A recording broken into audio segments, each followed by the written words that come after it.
not, and it'll open.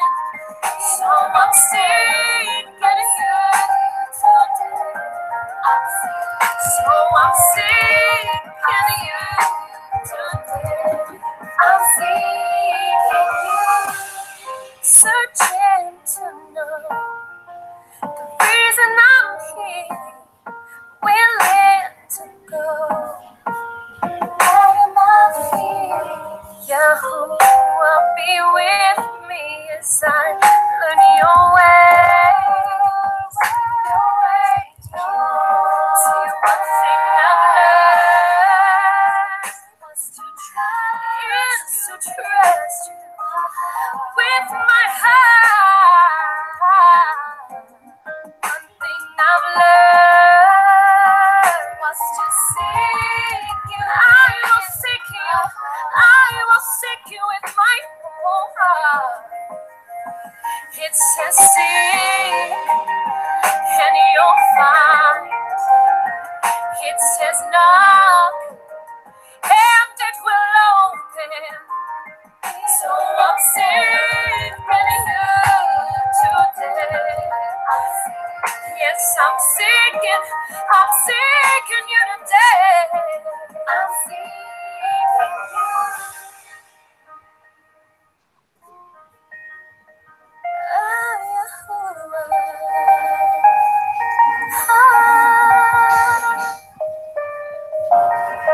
I'm ready to become something better than the old me.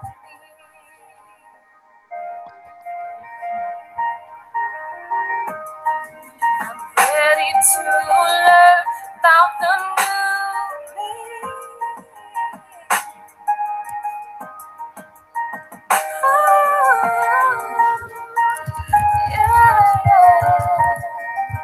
My Father.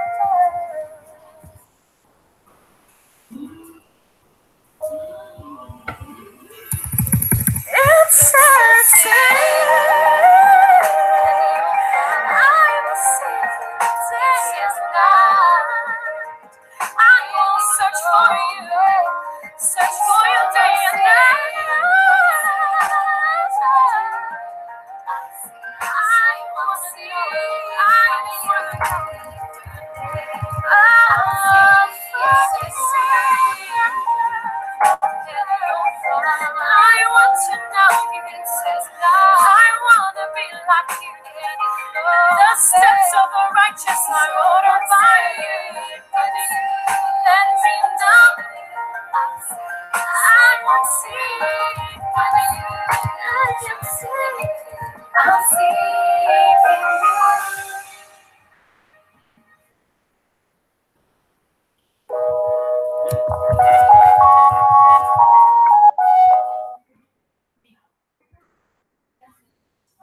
Alright, get together. Ready? Go. Let me try.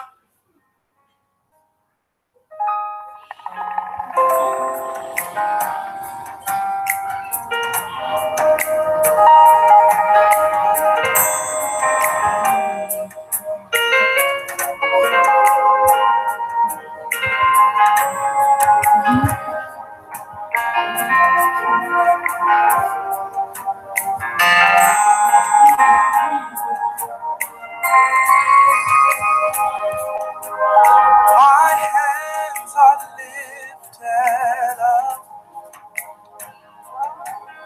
My heart is ready to receive a blessing from you.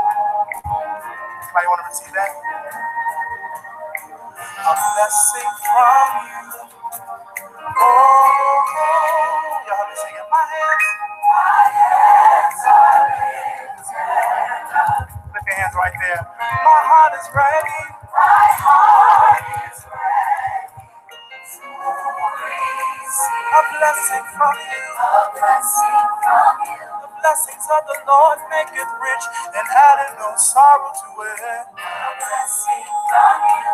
Come on, let's sing that one more time. Let's put in the atmosphere tonight. My hands are lifted up. Yes, God. I feel his presence. My heart is ready. My heart is ready to receive a blessing from you. A blessing from you. That's my earnest desire tonight. Yeah, a blessing from you. A blessing from you. Let's make this petition to the Father. Come on. Say, break me, make me. Break me, shake me, Lord. Mold me. My heart is ready. My heart is ready to receive a blessing from you. A blessing from you. The blessings of the Lord make it rich and addeth no sorrow to it. A blessing from you. Let's sing that one more time to the Father. Make your petition known before. Break me, make me. Break me, shake me. My heart is ready. My heart is ready. Anybody heart ready? You've been through too much. You're just ready to receive what God has for you. Yeah. That's what I really want from God. A blessing from you. Y'all got the song by now. Y'all ought to help us sing.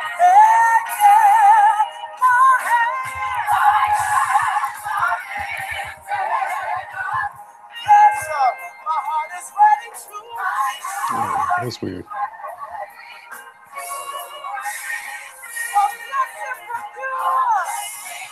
That's all I really want from the Father tonight.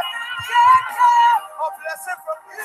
Come on, you got the song by now. You ought to lift your hand and sing it. Save my hand. Stay right there. Save my hands are lifted up. I surrender my all to you, Lord. I surrender, God. Arrest my mind. Arrest my spirit, Jesus. Yeah. Everybody say, my hand, yeah. Hold me and take me up by the way. You are the promise. I am the clay.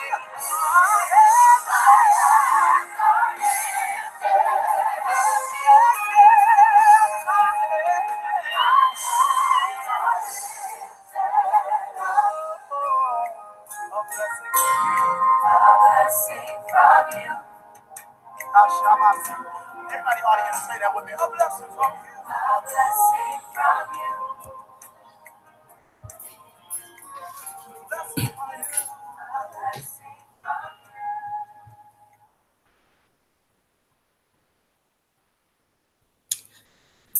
All right. Shalom, shalom, everyone. This is Sheeka Atiba, and we're actually bringing you, hold on, let me plug in. We're actually bringing you a part 2 to Fact, Fiction, or Truth. And we did part 1 last week. Not last week, but the week before, November 22nd, with Brother Kyle and Brother Garfield came on as well. That was a challenging but pleasant surprise. And so this is Myrtle Nation exclusives. And so this is my new home. Christianity on Trial has dissolved. We are no more. There was some things said on our last broadcast that the person that I ran that group with disagreed with. And so some people out there are like, if I disagree with you, I can't be associated with you. And they somehow think it's a mark on their name when clearly my name was the name out there. But, I was more than agreeable to leave a 4K member group that I definitely helped to grow to, keep the peace. So we're going to move on and move forward. My new channel is called Myrtle Nation Exclusives. My new Facebook is Myrtle Nation's Hebrew Israelite Information Exchange. And so it's not a debate group. We welcome all people from all walks of life to come and discuss with us if you would like. But it's really just an exchange of facts, information, doctrine. I've now opened it up to doctrine. And things like that. Of course, you can discuss, and of course, those discussions sometimes become debates, but just do so respectfully on the page, because the reason why I named it Myrtle Nation is because I was reading the story of Esther, and her Hebrew name means myrtle tree, and it's considered, its definition attaches righteousness, okay? And so we do want to become a full-on righteous nation in how we deal with people, how we deal with one another, even though, you know, sometimes you don't receive it back. We still have to work on being righteous. The other day, somebody admonished me on a post of mine because somebody made a meme of me. And, you know, I don't like memes being made of me. Nobody does. And it was actually inaccurate. And so I want to speak to that real quick. The picture on my profile that says I am a teacher is because I am actually an educator by profession. I educate students with disabilities in the Dallas-Fort Worth area, okay? Okay, so this is not me claiming I'm a teacher of all Israel, and that was poorly and terribly interpreted and then applauded by people who do know I'm a teacher by profession. Okay, at least put the truth out there. I have to give a shout out to D. Sabu. I think I'm saying your name right. She actually informed the person that this woman is a teacher by profession on the post. And so I appreciate you, sis, for stepping out there for me in my defense. Thank you. I'm going to give a shout out to Brother Larry, who's going to be coming up next with Yahushua's Yah Part 2. We got more scripture for you because we got a lot of heat on that video. I mean, people were coming out the woodwork, so we're not afraid to talk about it. We even have more behind it. Shout out to Sal Showtime, who's recovering from health issues. We miss you, Sal Showtime. Definitely miss tuning into Debate Talk for You personalities as well. You know, deep in my heart, I wanted to give you the Rico talk, like, you okay, dude, you know, paid in full reference. But, you know, take your time, heal yourself. Your health is your wealth. I've been reviewing some things in the social media streets. And I see there's some beef in the conscious community. And so I will be praying for the conscious community to get back to the business of really trying to get our communities in orders, whether you're a Hebrew, a Moor, Hotep person, whoever you are, we're all in the same condition. And so therefore we have to, at some point, work with one another. Do we have to worship? Do we have to worship and believe the same things? Absolutely not. Okay, so recap of the last show. It was I and Brother Kyle that kind of closed it out, and we came to a conclusion that the scriptures are a mixture of fact and fiction that lead to 100% spiritual truths that we need to, you know, adhere to. I personally believe myself that Yah is in 100% control. We know that the scriptures have been manipulated, have been edited, in some cases corrupted. However, the person in control of everything, if you believe in a sovereign Elohim, is Yah. So that is where my faith lies. So I want to clarify my stance because that was distorted this week. I was called a Satanist. I was called all types of things, which I don't understand that. Just because we were talking about African belief systems and how similar that they are to what lies in the scriptures. So I'm going to clarify my stance right now. I do believe that scriptures are a mixture of fact and fiction and cultural view that leads to 100% spiritual truths. I can speak with people who I disagree with and find common ground and keep it respectful. Cutting ties is definitely not a problem for me with anyone except for people that are my family and who I consider family. I believe in the New Testament because archaeological evidence proves there was a belief about a Messiah, and that there was an existence of a Torah teacher, a rabbi, who was definitely anointed and by the power and the spirit of the Most High was exalted and lifted up. Hallelujah. I accept virgin birth as a spiritual truth, not a physical one, not because it is impossible, but definitely not necessary, as no prophecy existed for that specific event. And some people will say Isaiah 7:14, but I have issues with that. I do believe that Yahushua is Yah fulfilling Jeremiah 31 and doing the work of fulfilling the laying down of a human's most precious gift, which is life, for his glory. And so I consider the New Testament a second writing, because if you read the Old Testament, in my belief, you see that there's some groundwork that needs to be done for reconciliation of the people. And so that is my stance. I don't need anybody to agree with me, and I'm fine with that. Those are hard-won beliefs that I had to get with, and that's just where I stand. So if anybody has any additional questions, you can reach me on my personal page or my group, Myrtle Nations Hebrew Information Exchange. Okay, Hebrew Israelite Information Exchange. Man, can't get my name right. So and I would say the page is going to be the better place to reach me, only because I keep on trying to get my friend request down. I don't know if this is a virus or not, but every time I get it down, then it comes up with 200 more, and so. And then I have to be careful because there's a lot of spam that's coming through. So the songs that were played was Seek by Paloma. And then My Hands Are Lifted Up by Javante. I can't remember the last name right now. So I'll go to my guest. Oh, and let's keep this in mind, because in that particular Mimi that was made, it was said, oh, she needs to be silent. Well, I'm not going to be silent.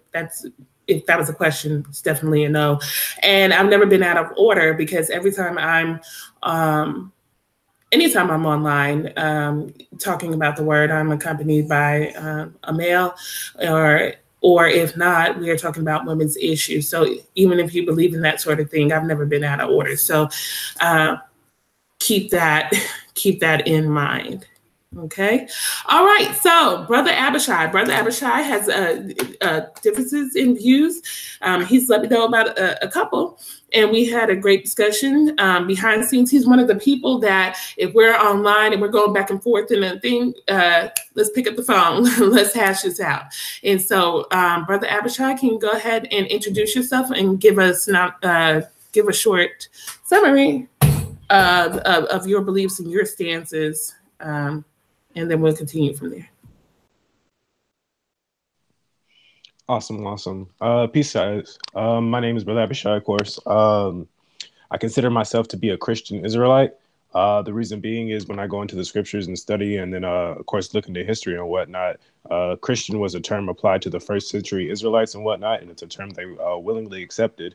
Inside the epistles of Peter, he says, pretty much don't be ashamed, if you suffer as a Christian. So I consider myself to be a Christian Israelite. I think it's appropriate for us to be taking back that term instead of allowing people to run with it the same way that, the same way that we want to take back the term Hebrew Israelite. My personal stance is that everything that happened inside of the Bible was spoken of inside of a literal sense. These things actually happened, but at the same time, they were spoken of in a, I guess, allegorical sense, whereas they really happened, but they were alluding to a bigger picture or a bigger story that was trying to come about, And that's kind of the reason why I'm coming on and kind of bringing forth the stuff that I'm going to bring forth today and kind of speak on these issues, because we have a lot of people in the community and whatnot. They're falling away from the Bible for multiple different reasons. They'll fall into what they call the Kemetic community, or I guess Egyptology, or whatever you want to label that, Black consciousness, or Pan-Africanism, whatever you want to label that. They'll fall into that, or they'll fall into the Sumerian Anunnaki belief system, and they'll go into those kinds of things, or they'll just go into the New Age spirituality movement and whatnot. And the reason they'll say that is because the Bible, either A, is a fictional book or whatnot, or it's mythological. It's taken stories from other cultures, and they'll say that it doesn't speak on certain issues, you know, that you see inside the world going on today. Like, for instance, the people that go into the Sumerian Anunnaki belief, they say that the Bible doesn't talk about the Anunnaki and so on and so forth. So why is that? And then people who go into like Kemetic beliefs and stuff like that, they'll be like, the Bible doesn't talk about the pyramids of Egypt and things of that nature. So I just kind of wanted to go into pretty much the nature of the Bible, what it's speaking about, and how it's actually historically relevant, and then how it's allegorically relevant as well, and what kind of messages and hidden things are sealed inside of the Bible, because it's a book of riddles that's meant to be understood by the wise.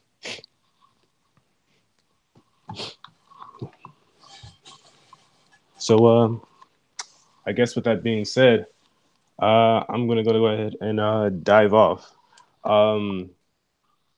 So initially starting with, I guess, the Exodus, you know, because it's a major point of contention for a lot of people. You know, a lot of people will say that the Exodus never happened, so on and so forth.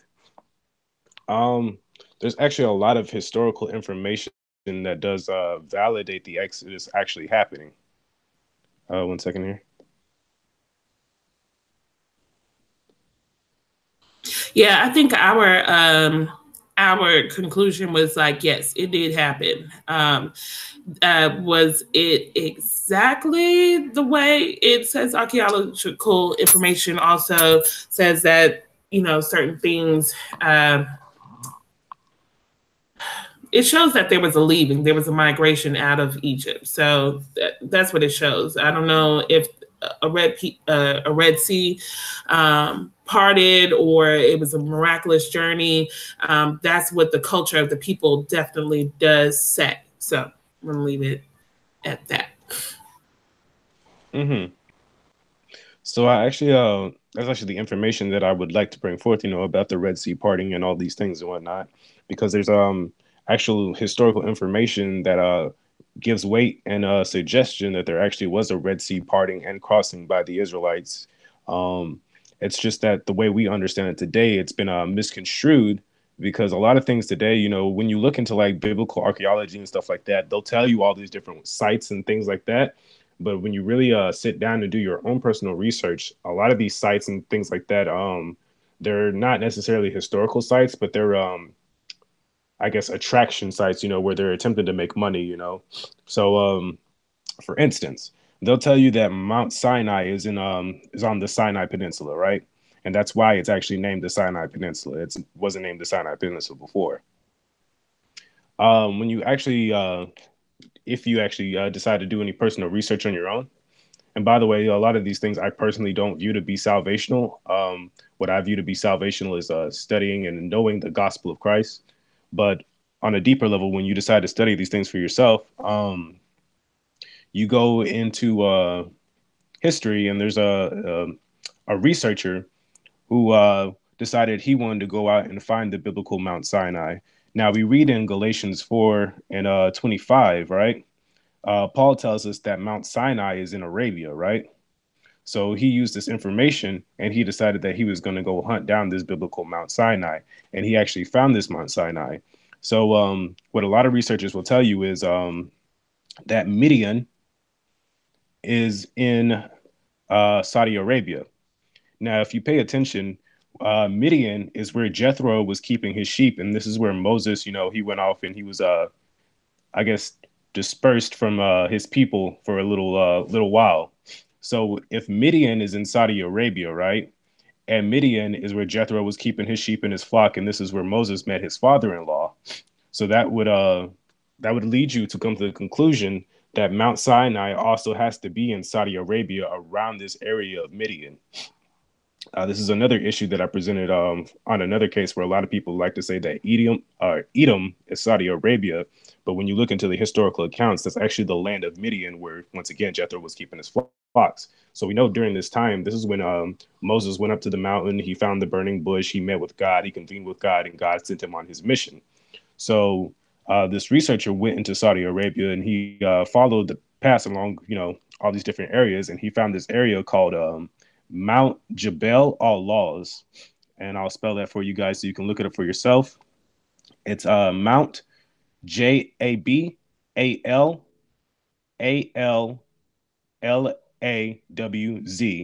Mount Jabal or Jabal al-Lawz. And this is a mountain in Saudi Arabia. It's in the lower parts of Saudi Arabia. And this mountain's actually been burned, and there's a lot of like Hebrew artifacts around it, right? So when we read the story of Exodus inside of the Bible, inside of the Torah, we hear that God descended down upon Mount Sinai in a flaming fire, pretty much. The entire top of the mountain was on fire. So this is interesting when we go into Saudi Arabia, into the land of Midian, where the Bible says that Mount Sinai is actually supposed to be as a part, as in contrast to this pretty much amusement theme park type of site that they've set up for themselves in the Sinai Peninsula, that we find a mountain that's actually have the top of its mountaintop scorched and burned, according exactly as the Bible says it should be. Once again, I said, there's artifacts around the actual mountain itself that are Hebraic in nature, carvings and writings on the rocks and on the walls, different settlements that have been built up, pens for cattle and things like that. But there's actually a rock that's been split, or seems to have been split down its middle.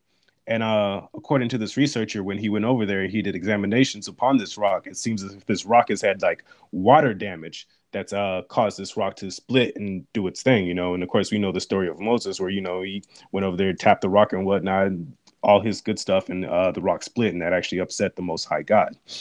But these are confirmations to the story of what was supposed to be going on. Now, another interesting thing about it is, when we bring the mountain of Mount Sinai over into Saudi Arabia in the land of Midian, you're also getting something that a lot of people bring up. The normal path that takes you to Mount Sinai, or what they say is Mount Sinai and the Sinai Peninsula, it never crosses the Red Sea, nor is there a reason for them to cross the Red Sea to get to where they're going. But this path right here, if you follow it, it takes you from Goshen or Ramses, and it takes you all the way through Sukkot and down through the wilderness of the Red Sea, which would be the what they now call the Sinai Peninsula. That is the wilderness of the Red Sea, where the Israelites wandered through. And it takes you through a mountain range. And then you get to this area in between the Red Sea and the Saudi Arabia, called the Gulf of Aqaba, right? And this is if you're not going the way of the Philistines, which would be, up there towards the north, towards the Mediterranean Sea. So it brings you to the area called the Gulf of Aqaba. And in the Gulf of Aqaba, there's a specific coastal area where there's an underwater land bridge that's raised higher than the area around the Red Sea. Because, the Red Sea is very deep in its nature, so this is what confounds a lot of people when they say, the Red Sea was split, with it being as deep as it is, it would have to be split like very wide, then the Israelites would have a far path to travel. But when you come to the Gulf of Aqaba, there's actually, like I said, an underwater land bridge that's raised up, that if the Red Sea was just parted just a little bit, it would actually allow the Israelites to cross over this land bridge and enter into the land of Saudi Arabia, or in the days as it would have been called back then, Midian, and then journey down to their adventure in Mount Sinai. Exactly how people want to justify the sea being split, personally, I believe like everything in the Bible is true. It was the Most High God who split the river, or split the sea and whatnot, and allowed the Israelites to cross over. Some people theorize, a comet hit, and then of course when a comet hits in the water or whatnot, it's going to retract and pull the water. And you guys see that theory in that movie Moses, where people complain it's like all these people are white people and whatnot. He threw his sword into the water, but nonetheless, that same theory is explained in that movie. Interestingly enough, with that so quote unquote white Moses, the one that people were complaining about, this area that I'm describing to you guys, and this path that I'm describing to you guys, is actually the path that they were taking in that movie when they went through that tight mountain pass and whatnot, and they came out and they were pretty much trapped on that beach. And then he threw his sword into the sea, and the comet came down and hit, and it caused the water to recede. And once it receded, that land bridge exposed itself, and that's what they crossed over on. So also in this area of this land bridge, when you look into research and stuff like that, there has been evidence of Egyptian chariots found at the bottom of the Red Sea.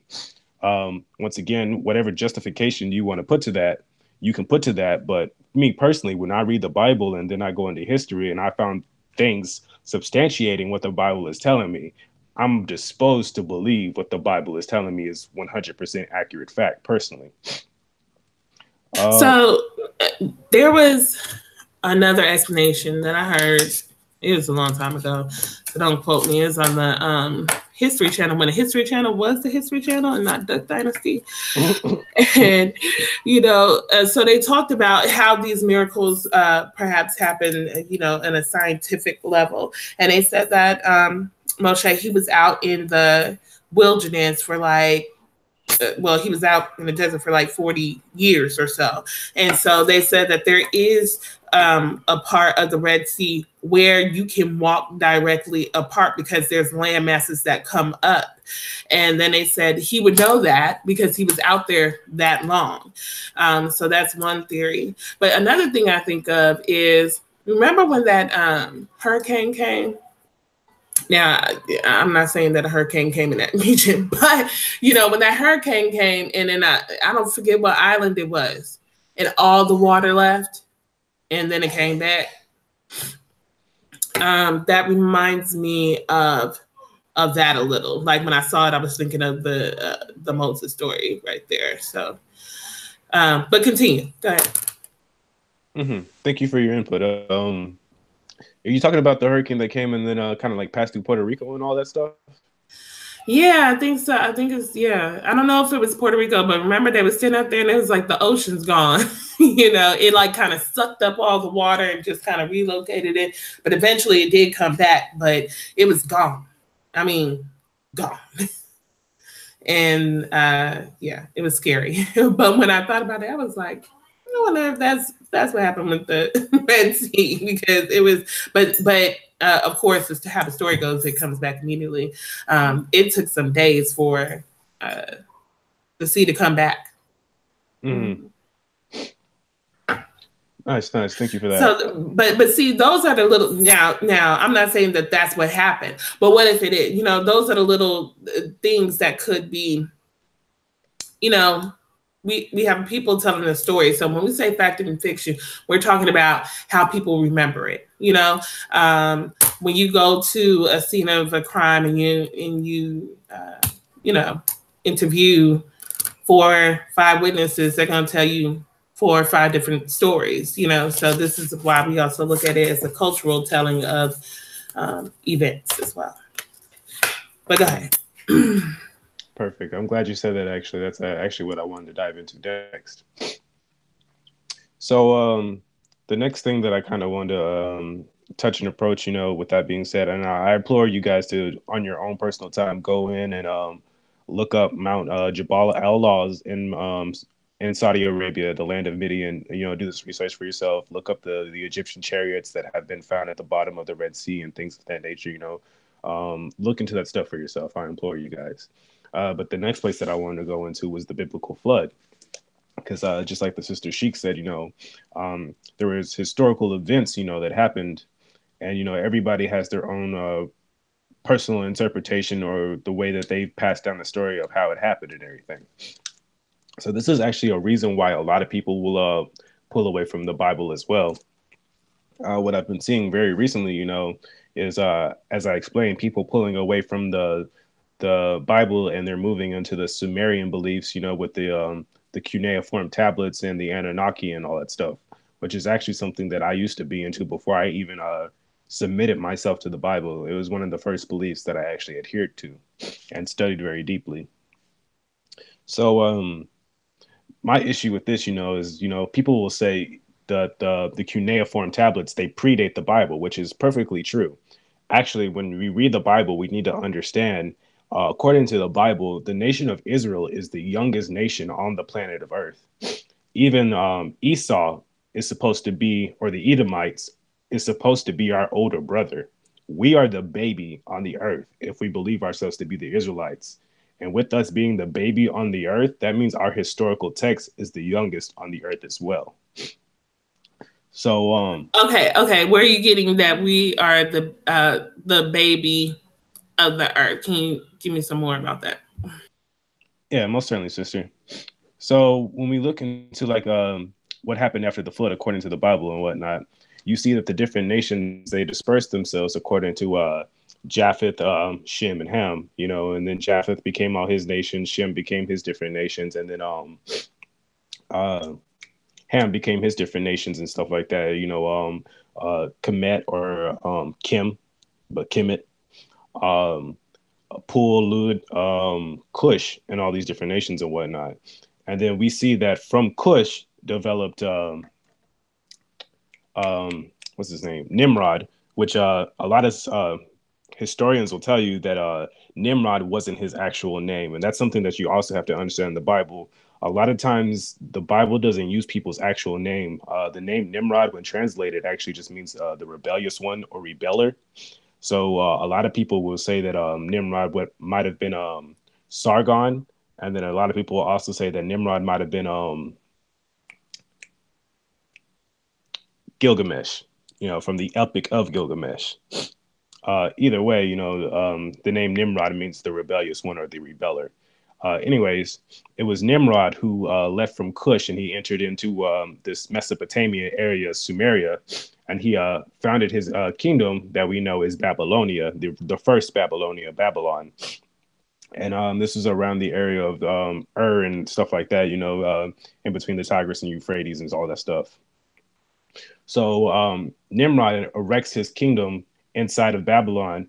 And then we have a lineage that's given to us inside the Bible. I don't remember exactly, but you know, it goes from like Shem to Eber, and then I think Eber had somebody in between those two. But then, you know, then you get down to Abraham, Isaac, and Jacob. You know, so when you're following these lineages along, you see that you know Japheth and all his sons they've already developed, you know, and had their own nations. Shem and all his sons, for the most part, have developed and had their own nations. And then we get down to Abraham, and Abraham's just now having sons, but he's having sons and daughters in his late age. You know, for the longest, Abraham couldn't foster a child, which is the exact story of Isaac and Ishmael. So we know that Ishmael is actually the older brother, the physical older brother that developed out of Abraham and whatnot. So we know that the Ishmaelites or the Arabians or the Muslims or whatever term you want to use for them, I don't really care. By the story, they're already set as being an older nation. And then after the Ishmaelites and whatnot, we have Isaac being born, and Isaac is going to be eventually the father of Jacob. But after Isaac's mother dies, you know, you get an account of Abraham marrying other women and fostering other nations inside of the Shem bloodline and the Hebrew bloodline and stuff like that. So we know for the most part, you know, we don't know exactly when each person was born, but for the most part, we get an understanding that Abraham, you know, fostered pretty much the Hebrew Shemite nation around the time that he fostered Isaac himself as well. Because we understand that Isaac's mother didn't live too long, you know, past him being born. Later on, we get Jacob being fostered, right? And Jacob brings forth, you know, his children and stuff like that. And Jacob's older brother was Esau, being the Edomites. So once again, just like the Ishmaelites, we know that the Ishmaelites are the older brother in this situation. More than likely, Abraham's other children were born before Jacob was. And then we have Esau being born before Jacob was as well. So chronologically, if we follow just like the birth, like the lineage, the patrilineage of these people inside the Bible, we come to the understanding that for the most part, Jacob is the last person to really be documented as being born as a nation. And this is actually why the Most High tells us that he chooses us as a nation. He says, you know, I didn't choose you because you were the mightiest or the richest or the strongest or anything like that, but I chose you because you were the least of all nations or the smallest of all nations. So this is actually pretty much how we understand, you know, that Jacob or Israel is the youngest or the baby of all the nations upon the planet. Cush came before us. Kemet came before us. Like I said, Nimrod left Cush and he established Babylon inside of Mesopotamia or Sumeria. So the Sumerians came before us.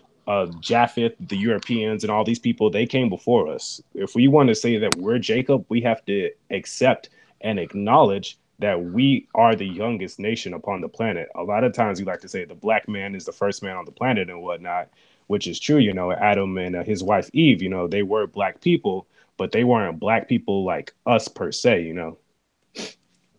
So, yeah, that's my. Okay, so you're making a different. Can I not say that word? Differentiation between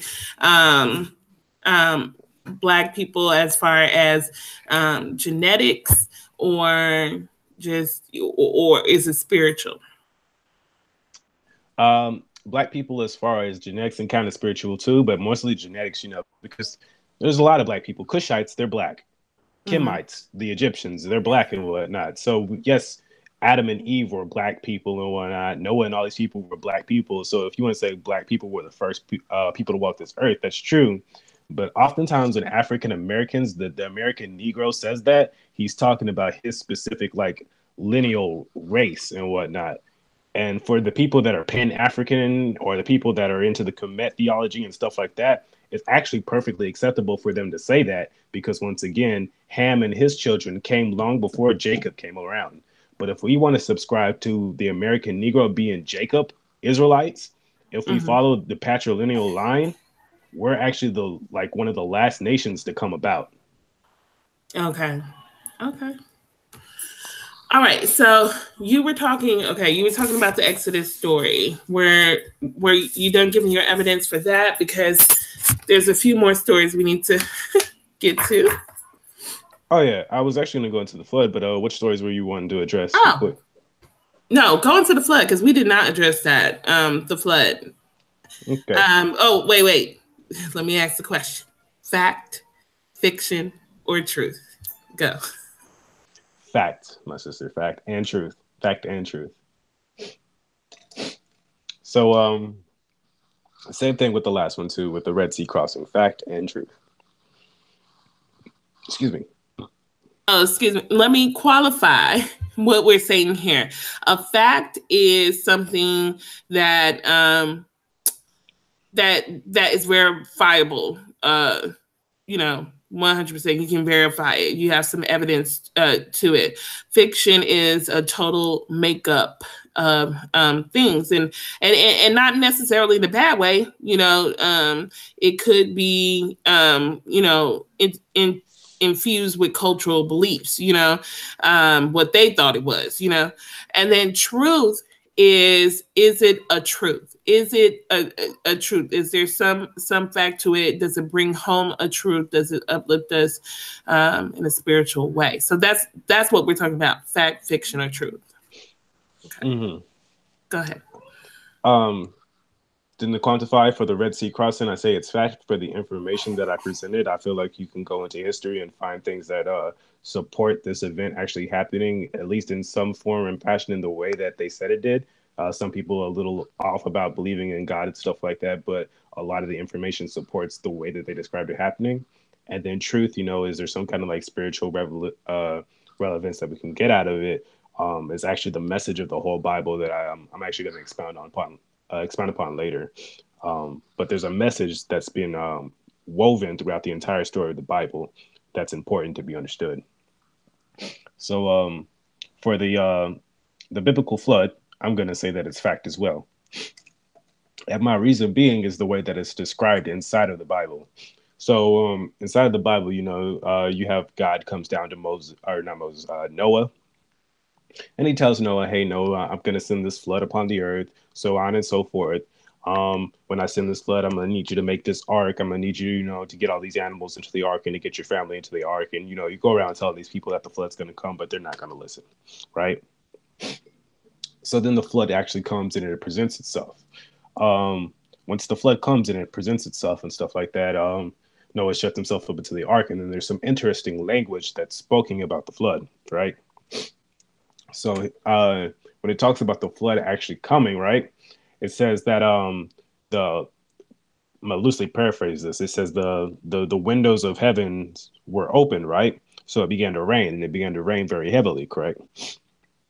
But then it also said, and the fountains of the deep were broken up. Now, this is a point that people miss. They say, how did this flood happen? How did it rain so much that it flooded the entire earth, right?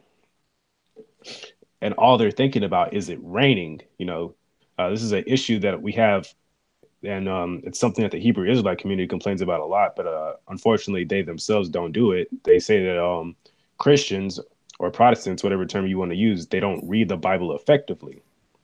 But we're not reading the Bible effectively ourselves, because we only see it as raining, and that's the story that we've been told for the longest. But God said, and the fountains of the deep were broken up. So what are these fountains of the deep that he's talking about? Well, recently in science, once again, you guys can get on Google, or whatever you want to do and look up this information after the fact. Recently in science, it's been found there's actually underwater oceans under the crust of the earth, a couple layers deep, that actually contain more water under our earth, under the crust of our earth, than all of the oceans combined on top of the surface of our earth.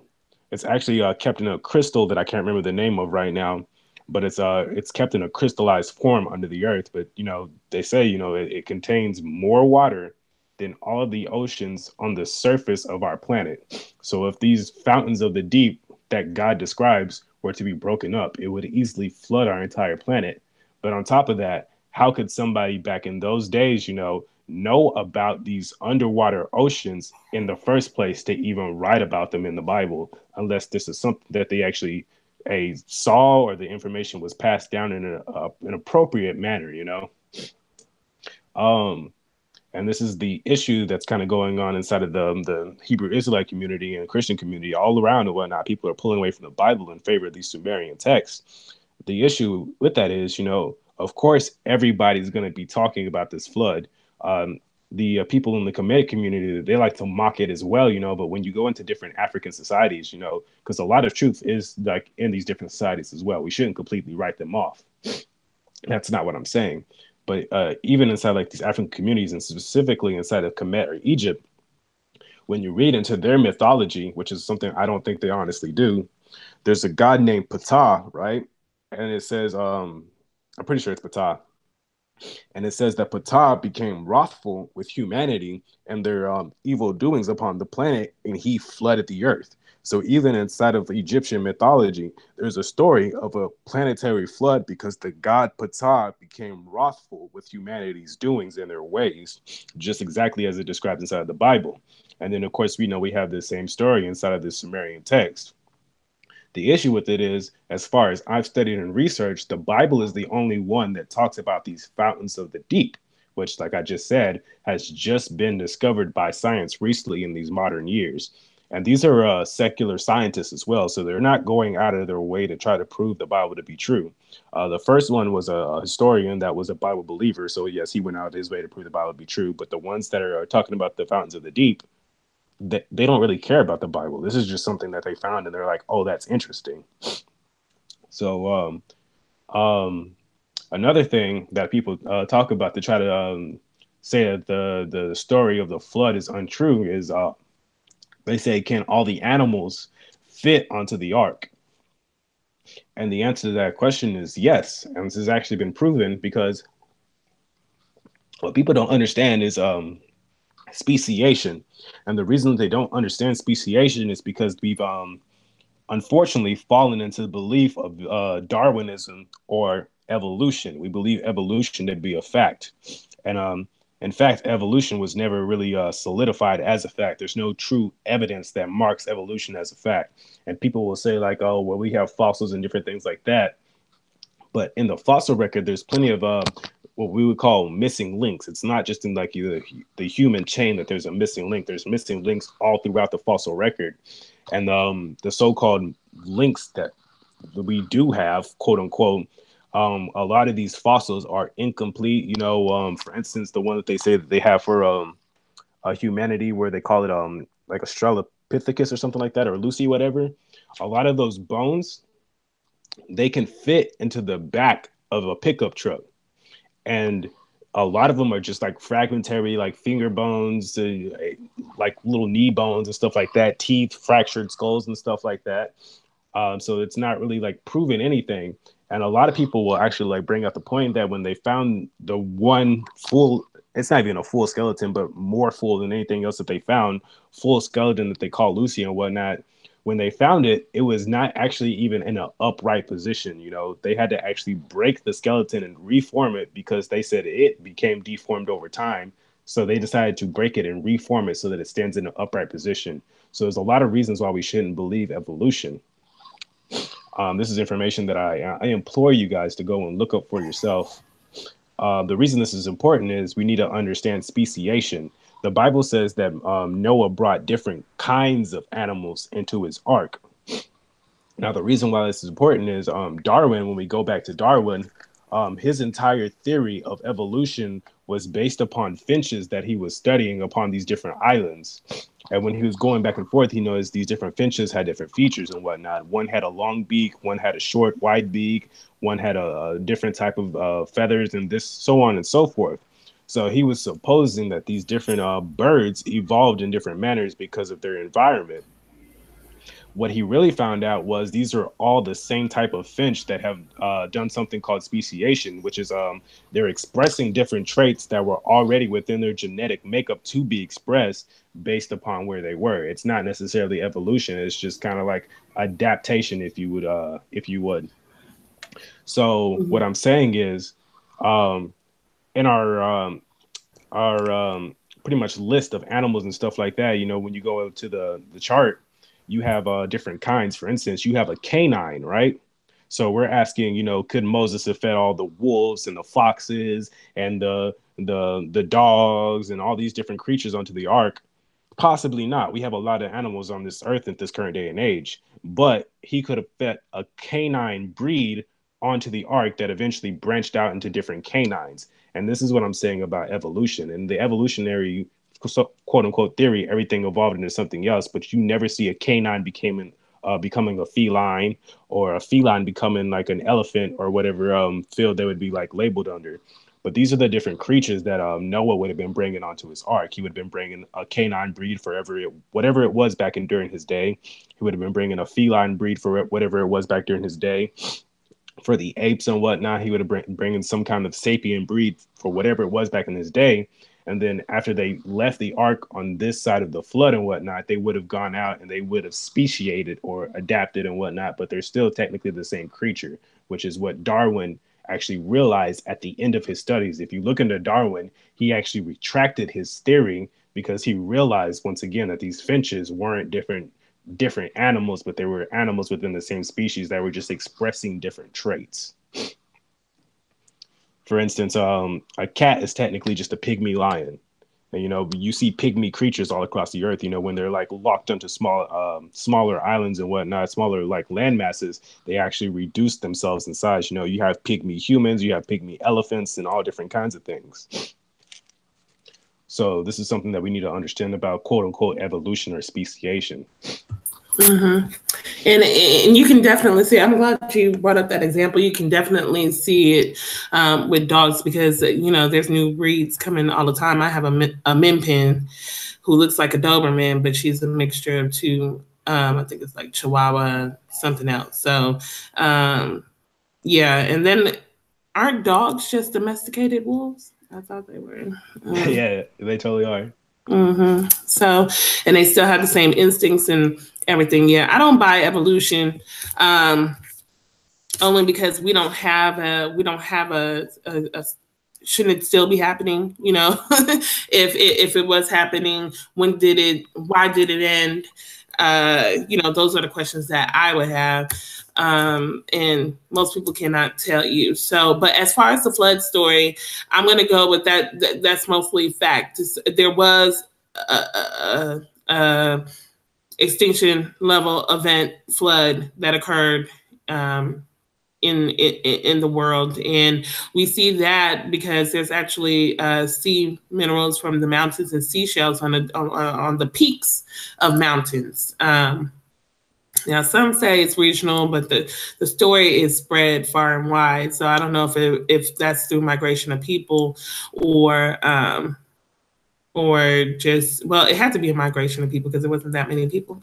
Everybody came from one different place, but it was definitely something that I think occurred. But that was a good one. Thank you for addressing that. Can you talk about the story of Ruth? I mean, we were kind of like, it did happen. The names were possibly changed because the names do mean what everybody is in the story, which is, and we kind of talked about that in the law, like you're given a law and then the writings are kind of like a writing about the laws. Like we see many laws in the story of Ruth, the gleaning of the poor of the land, not harvesting your whole field and letting the poor come. We see the kinsman redeemer law. What's your take on it? Fact, fiction, or truth? So I really haven't studied too much into that topic about the names being, like their actual like natures, but I do know what you're talking about, where like you see a lot of like the tenets of the law being expounded upon and expressed inside of the story of Ruth. Like you said, the gleaning for the poor, and then marrying your brother's widow and things of that nature, and raising up a seed for her name and all that good stuff.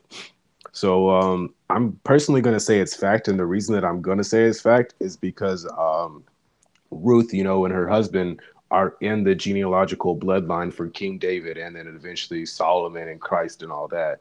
So for me to say that it's either fiction or anything of that nature, would kind of be breaking the gene line of David. Now, whether or not they change the names of the characters, I suppose it's possible, but I don't really see that being the case because if you look into like, just basic studies and stuff like that, you'll learn that the Jewish society, specifically when it comes to tracking people's bloodline, they're very meticulous in keeping their records, and all throughout the Bible, when you see them reaccounting people's bloodlines and genealogies, these people are being recorded as they were written inside the book of Ruth, so it'd be kind of odd for me personally to come to the understanding that, that this was a fictional story that was just supposed to tell a good message or anything like that, when these people are actually really big figures. They hold some type of weight inside of the biblical story. It's kind of like the butterfly effect, if you take away Ruth and you take away Boaz and all that good stuff, then what you get is you take away David at some point, and then once again you take away Solomon, and then you can't have a Christ. So that's my personal understanding on that matter. Yeah, and that was the issue. Like, if this story is not real, then who is Christ? Where does his bloodline come from? So, and David, Solomon, all those people, and so, but it is odd that everybody's name means their role in the story. Ruth means companion. Naomi means mourning or sorrow, one of those. And that was revealed in study. Where do we read Ruth? Pentecost. And so it's like, wow, my name is Sheeka, but it doesn't mean educator, So how does everybody get put perfectly there? Or are these names that are simply titles of who these people were in the story? So, I mean, that was what we talked about last time. And I mean, if you do the study of the names in Ruth, you will find that every last person is named after what they do in the story. So, but we're going to keep that as majority fact.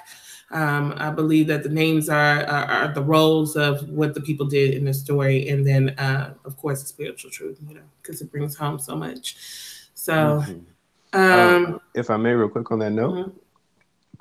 So, just to kind of address, I have noticed, which it kind of makes me reaffirm, the biblical God, that there's actually like purposes behind like the names, meaning a certain like intention and stuff like that. One of the examples that I wanted to bring out is when you go into the genealogical record. Once again, I don't think it's a coincidence, because the Jews were very meticulous about keeping their genealogical record. They're very adamant about proving who was a Jew and who wasn't a Jew and what tribe you were from and so on and so forth, right? So when you go back into Genesis and you look at the genealogical record from Adam to Seth, all of their names actually mean something. And when you place them together, it actually comes out to a very important and special meaning, right? So Adam means Seth, or excuse me, Adam means man, Seth means appointed, Enos means mortal, Canaan means sorrow, Mahalel means the blessed God or blessed God, Jared means shall come down, Enoch means preaching, Methuselah means his death shall bring, Lamech means despairing or the despairing, and then Noah means rest, right? So when you read all the names inside of that genealogical record from Adam to Noah as a sentence, the way that it comes out to read is man appointed or man is appointed mortal sorrow. The blessed God shall come down preaching. His death shall bring the despairing rest. And of course, that is a very clear allusion to Christ. Another thing that we see inside of the Old Testament is Canaan and Abel. Canaan, or not Canaan and Abel, Cain and Abel. And Cain means spear, right? And then we have Abel, and just doing basic breakdown of the word. Abel is Ab-El, right? Ab meaning father, and then El meaning God, right? So in a sense, it's basically saying Abel. It means like my God, God is my father, or Father God, or something like that, right? So we can get the pretty much the context or suggested notion, the illusion that Abel is supposed to be representative of the Son of God, right? And then once again, Cain means spear. So we know that Cain actually slew Abel. Cain slew his brother Abel, right? So pretty much what you see is a spear killing or piercing the Son of God, right? And then when we go into the New Testament text, and once again, it's another allusion to Christ, because when Christ was on the cross, he was pierced by a spear in his side.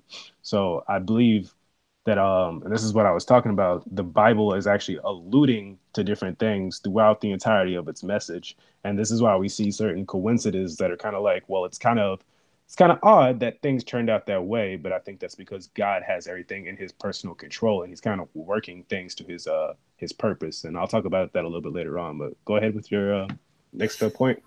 There's a question from the chat. Sister Margie McGee asks you, how do you see indigenous Israelites compared to modern Jews? How do I see indigenous Israelites compared to modern Jews? Is she asking like in comparison to like the Ashkenazi and all that as compared to us? I'm going to assume. Okay. Yeah, I think so. I think she's talking about like the modern Jews that we see now. Because, I had this conversation with someone who's claiming, look, you guys are just from West Africa. Yeah, she said, yeah, you guys are just from West Africa, but you can't even prove you can't prove anything. You can't prove anything about how West Africa was even populated in the first place, because West Africa was at one point uninhabited. The first inhabitants of West Africa were the Pygmies, and the Pygmies came from the marshlands of Egypt. The Kenyan Bantu said that they came from the north, from Egypt. So all these people, so where did they come from? And when you do, I took an early civilizations course, and when you look it up, well, of course, they go with the cradle of civilization theory rather than the out of Africa theory. At that time, that's what they were pushing. They basically said everybody was in this one place and then moved around. We moved down, people moved up, and I'm not going to say evolution, but adaptation is what created differences in skin tone and phenotype. But now that's kind of being rejected for out of Africa theory from Ethiopia to Europe, back into Ethiopia, and then West, which is what changed. This is the explanation, air quotes, explanation of the different genetic types of E1, B1B and E1B1A. Mm-hmm. That we're really, that E1B1A is E1B1B with European in it. Yeah. Mm. I don't know if you heard that, but yeah. So anyway, when we look at modern Jews, they really, most of their scholars, if I watched some, they really don't take their history back to, of course, their fathers of the faith, like such as David, and but they really start with their history around first century. So who were the other people, you know? And so the other day I was watching Solar Vision Debate League on Friday, and Matt Salib was on there, and he basically said that the original Israelites were definitely, you know, Black, and they added on different people to him, which was, you know, a revelation to me, because every time I've spoken with him, it's like, oh no, these people in Israel are the Jews. But we see in the New Testament where the Pharisees tell them that our fathers, I don't know if they say our fathers, but they said we've never been enslaved. So who are you? Are you the people who were led by the cloud by day and fire by night? I don't know. So, I mean, and so Brother Benea, I'm sorry, I'm just pointing out some information so you guys can look these things up. Brother Benea pointed out that there was an ancient Israelite, which would be what we know as Black Israelites, and then the newer Israelites were the Caucasoid Israelites. Now, I can't give the resources on that, but I'm just telling you what I heard. You can go back and look. I'm not really prepared to do that, but that's just my input. So yes, she's asking, how do you see the indigenous Israelites compared to modern Jews? Awesome. And I'm going to talk to Matt myself, you know, because I've been on the same page with you or with him as well. You know, every time I talk to him, you know, he's been saying that the modern day Israelites were who they were and whatnot. And he's a good guy. I talked to Matt, you know, we're chilling and everything. But yeah, I kind of shocked to hear him change his position a little bit, you know, but I'm glad he's at least starting to consider the thought. So this is what I've personally discerned. As far as other Europeans, I'm not going to fight that fight at all. Who, Japheth or whatever, I don't care. But from what I've discerned, the people who are call themselves Jews today, the modern day Jews, are actually the nation of Esau. And then it's also the mystery Babylon that's being talked about inside the Bible. Like, these are the Edomites, you know, that we're all looking for and stuff like that. Okay, wait, I gotta agree with you, because there are so many people. So people will say that it's all white people, but then I'm like, how are you accounting for Japheth? You know, and then they'll say, oh, it's the Arabs, and I was like, but they're not running anything, you know. And the thing is that a lot of people will go to Joshua 64, where Esau mixed with Chittim, which is supposed to be Rome. But it also tells you just within the Kenized books that Herod, aren't Edomites red, brown, red? Hold up, just a minute, Margie. But it also tells us that Herod was appointed over the Jews as king of the Jews, but he was really an Idumean. So that tells you that there was a mixture of alliance and stuff with Rome and Idumea. So go ahead, though. I'm sorry. No, that's perfect, because that's actually where I was going to go. You know, people will say, you know, once again that the Romans were Edomites and so on and so forth. But like you said, you know, when we go into the New Testament scriptures and stuff like that, we see that Herod was ruling over Israel and stuff like that. And the Romans were their own separate people just inside the New Testament scriptures. So if the Edomites, according to Joshua, whatever book you want to pull, mingled in with the Romans and they became the Romans, why do we clearly see Edomites and Romans being distinguished in between each other inside the New Testament? Now, the thing that's interesting is when you go into history, you learn that during around like the 2nd century BCE, there was a Jew, Hebrew brother, an indigenous Israelite, I guess I'll say, who was named John Hyrcanus, right? And Hyrcanus actually began a practice of pretty much conquering the Edomites. And when he conquered them, he forcibly made them convert over into Judaism and made them become Jews, you know, and accept our culture. So around that time, you know, that's when they started migrating into Israel and stuff like that. And that's eventually how we got Herod to step up and be, quote unquote, king over Israel, because this guy, John Hyrcanus, one of our own people, was forcing the Edomites to convert to Judaism. And that's a historical fact. You know, you can go look that up and stuff like that. So for the longest, these Edomites were considered Jews, just like us. And then when you read into like the writings of Josephus, he talks about this too. He talks about these Edomite Jews and then these actual nationalized or indigenous Israelites that were in the land, at the same time. So this is confirmation that this was actually going on. And the interesting thing about this is, people like to say this whole story about the Khazars and all that and all different kinds of things. But if we just take it to the simple fact that I applied right there, from the 2nd century BCE and forward, the Edomites were already practicing Judaism. So it's no need for, like the Khazars or whatever being the Edomites and then them learning Judaism. There's no need for that. We already have historical fact that locks down that the Edomites were not only practicing Judaism, but they were calling themselves Jews and considered themselves to be Jews. Now, scripturally speaking, I'm going to read a couple of scriptures and whatnot, just like a couple.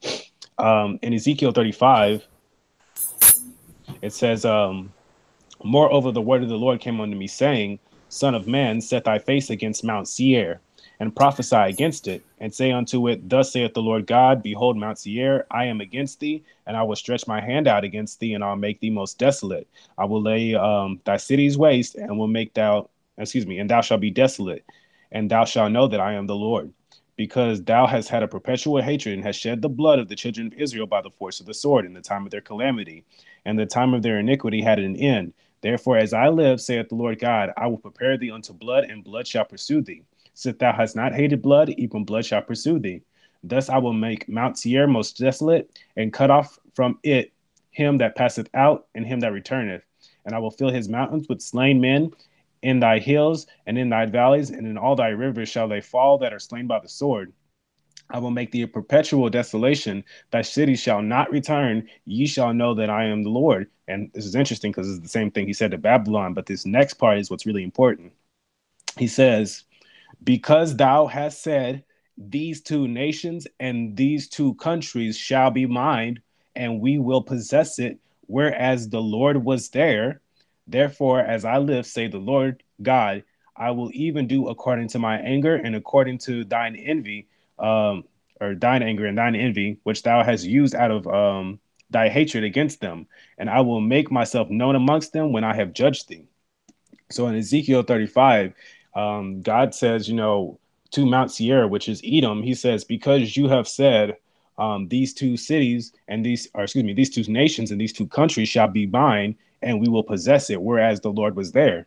So God's saying that Edom in the last days, if we believe that Edom is also Mystery Babylon, was going to possess the land of Israel, being the northern and southern kingdom, the northern and southern countries, these two nations.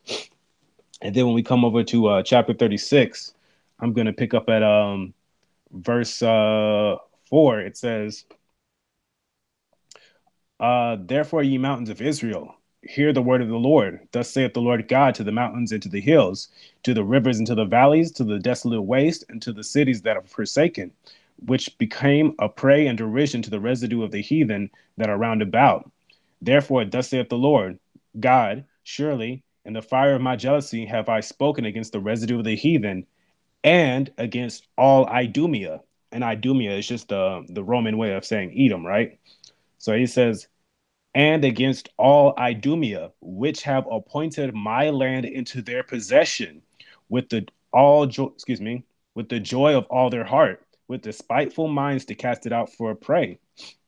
So here in both Ezekiel 35 and in Ezekiel 36, he tells you that the Edomites, in the last days, they're going to appoint the Most High's land into their possession.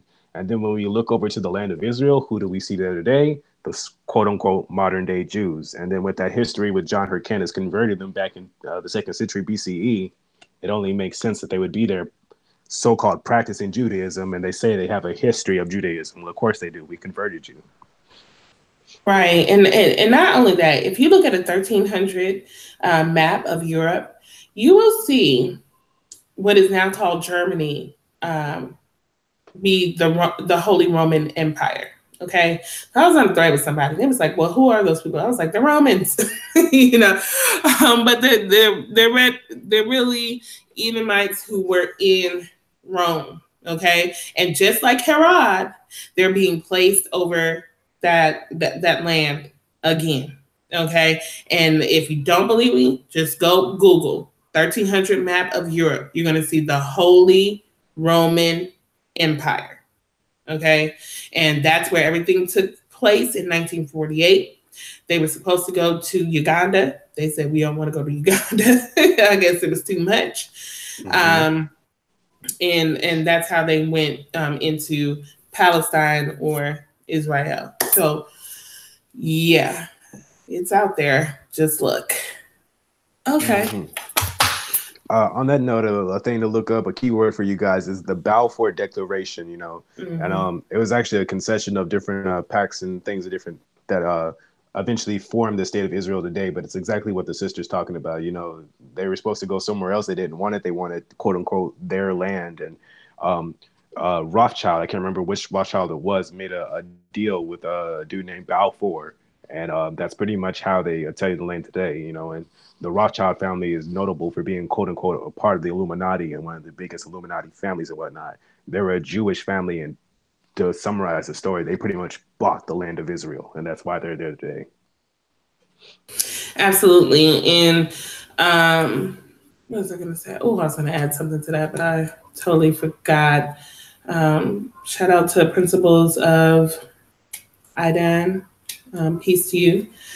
Yeah, so that's definitely what's going on. And I don't really see too much denial of that. It was almost like, and I'm not saying that the Holocaust didn't happen. I don't want you to say that. But it's almost like the Holocaust was meant to almost give these particular Jews some street credit. You know, an event that will scatter them, an event that would point to some type of suffering.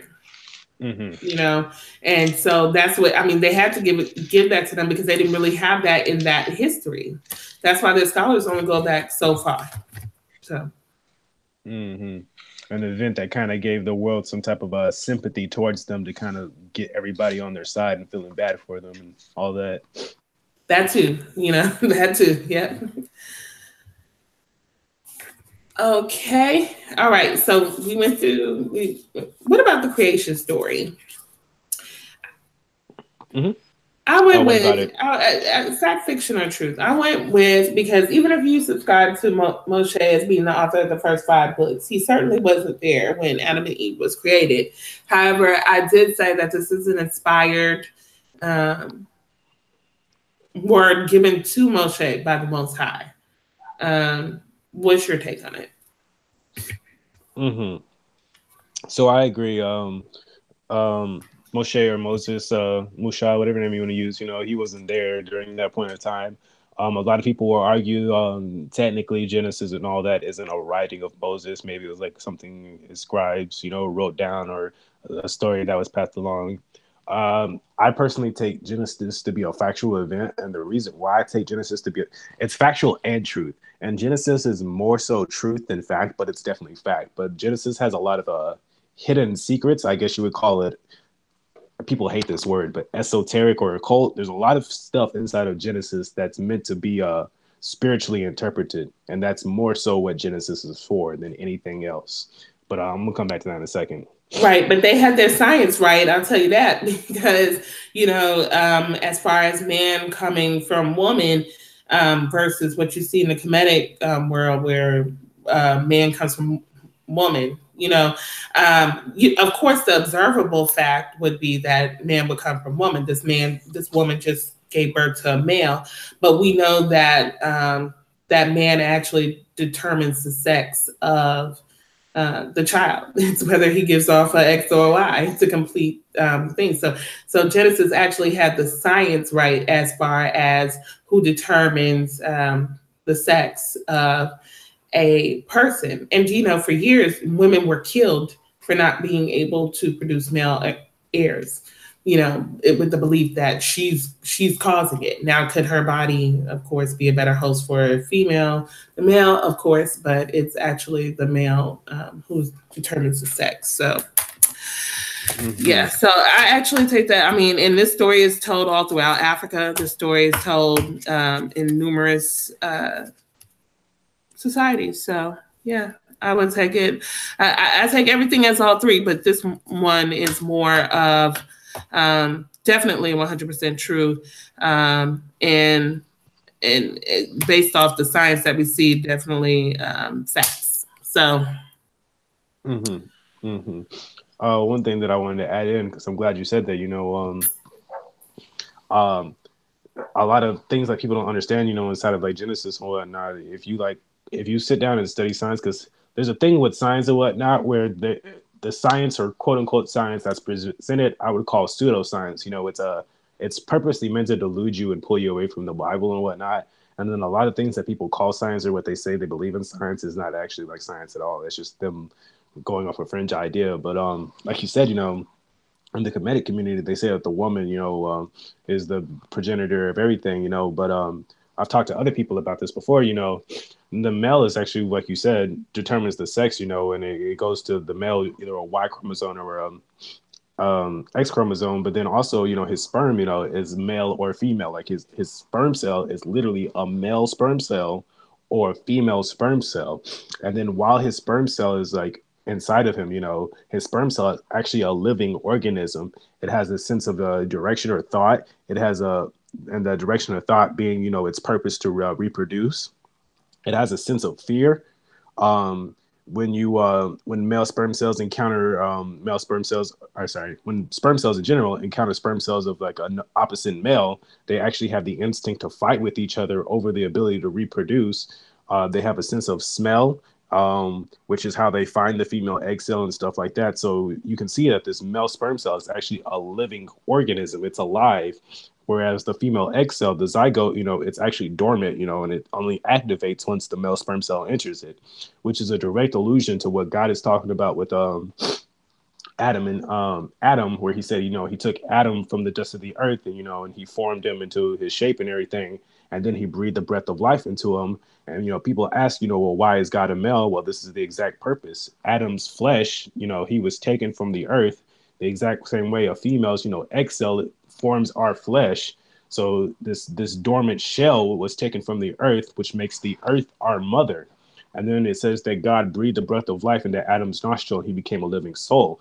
Just like once the male sperm cell enters into the female egg cell, the zygote, and it activates, it became a living soul. And recently they've studied and found research, when the male sperm cell makes contact and enters into the female egg cell, there's like a flash of light or energy or electricity that happens, kind of like a spark of life that occurs, So these are like those mysteries and those secrets that are hidden inside of Genesis, that it's kind of like, if God didn't give us this, then how could a man have thought this up like thousands of years ago?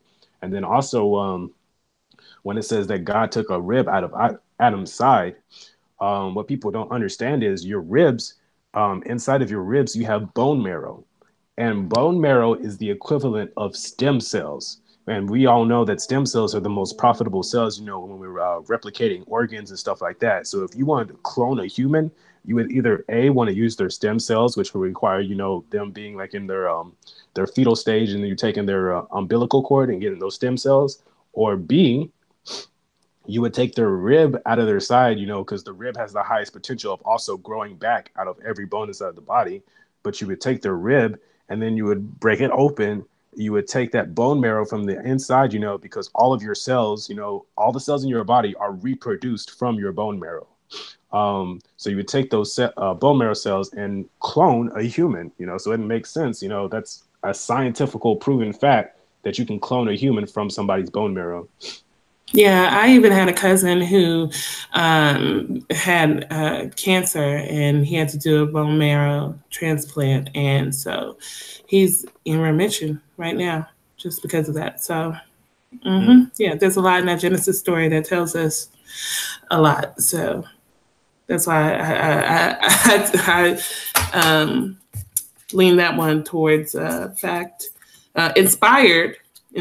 No, Moses was not there, or whoever the author was not there, but definitely inspired and definitely a truth. Okay, here we come to the big one that is debated in our community, outside of our community, everything.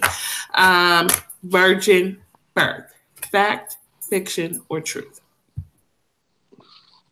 I'm gonna say fact, 100% fact.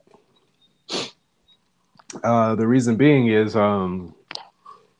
what I just told you back there with everything that went down in Genesis and everything.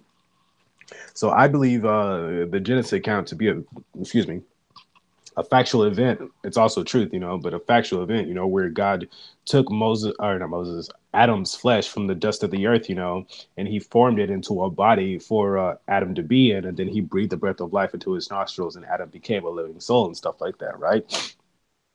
So with that same thing, like I said, that would make the earth the mother of Adam, and ultimately earth is the mother of us all, which that goes into the law of honoring your father and mother. You're supposed to honor God in the earth. That's a different story. Um, so Adam, had his flesh formed, and then the spirit of God entered and it became a living soul. So in that same way, like I said, the female zygote, the female egg, would also be the equivalent of the earth giving her flesh or the dust of the earth, and then the spirit of God being that breath of life, entering into that female zygote caused it to activate and begin its process of division and forming into a human body. So that's why I believe the virgin birth to be an actual factual event, because if I believe that Adam was made from the dust of the earth, and there's a lot of reasons to believe this to be true, then I have to also understand that Christ could have easily been formed in the exact same manner that Adam was made. Okay, so you believe it's a spiritual power that activated the zygote, is what you're saying? Exactly. Okay. Now, here's my question. Why would if because people use the Adam parallel a lot, why wouldn't y'all just create Christ the way he created Adam? Mm-hmm. So here's the thing about Christ and the way that he created Adam. I know you don't really or you have some issues with the whole prophecy about Isaiah and whatnot. But also when you go back into Genesis, you see this prophecy actually being stated before. But we don't, the Hebrew Israelite community, we really need to sharpen up our skills and whatnot, because we always say a seed only comes from man, right? But when you read in the story of Genesis, it tells you specifically that the seed of the woman was going to crush the head of the serpent. He didn't say that to Adam. He told that to Eve. So that was actually a prophetic statement saying that Christ, being the seed of a woman, not formed with man, was going to crush the head of the serpent being Satan. And later on in the scriptures, it tells us that the purpose of Christ even being manifested in the first place was to destroy the works of Satan. Christ is manifested to destroy sin. That was his entire purpose. So that was just God fulfilling his prophetic event. He said A was going to happen, and A happened, Another reason would be Christ is known as the only begotten Son of God. And, Protestants, they try to flip that around and whatnot and say, well, he's the uniquely and all this and whatnot. I take it as literally meaning what it's saying. He is the only begotten Son of God. Adam is the son of God because he was taken from the dust of the earth. He had no father or mother, other than the earth being his mother. So God, made Adam. Therefore, God is his father, the son of God. In the same way, God made Christ, he had no father. So God is his father, the son of God. Now, his difference in between Adam is, once again, the only begotten son. Christ was actually born of a woman. He was begotten, which is an issue that the Muslims have. They say, well, God does not beget, nor was he begotten. But it's not talking about God giving birth. It's talking about Mary being the one who gave birth. So this puts Christ in a box of his own. And then when we also read inside of John as well, it says that we are the sons of God, but we're not sons of God according to the flesh or anything like that. We're sons of God according to the spirit, which pretty much means like election, a choice. We're adopted into being the sons of God. But we see that Adam was born the son of God, or created the son of God, should I say. And Christ was actually born the son of God, if that makes sense. That's just him trying to fulfill his prophetic word.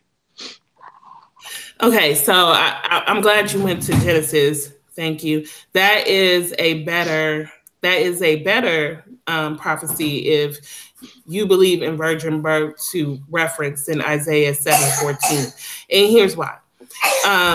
But I'm going to get to that as well. But here's why. Isaiah 7:14 talking about the Southern Kingdom's king who was about to be overtaken by the Northern Kingdom, and I forgot who the Northern Kingdom actually allied with. Just a moment. So actually allied with another nation and was coming against him. The sign that was given there was the sign for the king that he would actually become victorious. Thank you. You're welcome. Thank you, Sheeka. You're welcome. Sorry. Thank you, Sheeka. You're welcome, honey. Here, take them off. And so it was actually a sign that he was going to become victorious. And so, behold, the virgin is born. And he actually was victorious. So if God is not a liar, then that actually happened. And the word there is used Ammon instead of Bethulia. So even if you say, okay, well, it means a dual meaning, then we have to find the virgin that was born, that had a child in the Old Testament. And so we don't find like a untouched woman having a child in the Old Testament. So therefore, the duality of it wouldn't be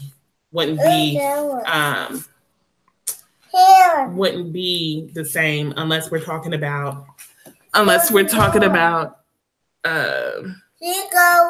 that the word changes meaning from the Old Testament to the New Testament. So that would be the issue with that. But I feel like if you do believe in virgin birth, then definitely the Genesis reference is the best reference to use. However, when it says the seed of woman, seed simply means, some people say, oh, seed means sperm, and then they try to argue against virgin birth. But seed simply means offspring. And whether there's a man involved or not, the offspring of a woman is still the offspring of a woman. So, that could go either way. But yeah, okay, I'm gonna stop there. But I do, in a sense, as far as a spiritual, God was involved. That's what he's trying to say. I was involved in this. Okay, it was by my spirit that I was involved. And when we were talking about that, it was kind of challenged, like, well, what do you mean? He literally had involvement. He has involvement with everybody, but this was on a different level, which is why, the virgin birth story lives, and that's how I take it. I'm not asking anybody else to take it that way. It's just what I have seen. And having had a child, I could say that definitely her body was there. She was there. But there was a moment, there was a revelation where I was in praise and worship and I felt the Lord touch my child. So of course that's arguable, but it happened. That's a fact to me. You know what I'm saying? And so yeah, so our spirits are imparted from Yah. He is the life force of everything. And so we need to also understand that.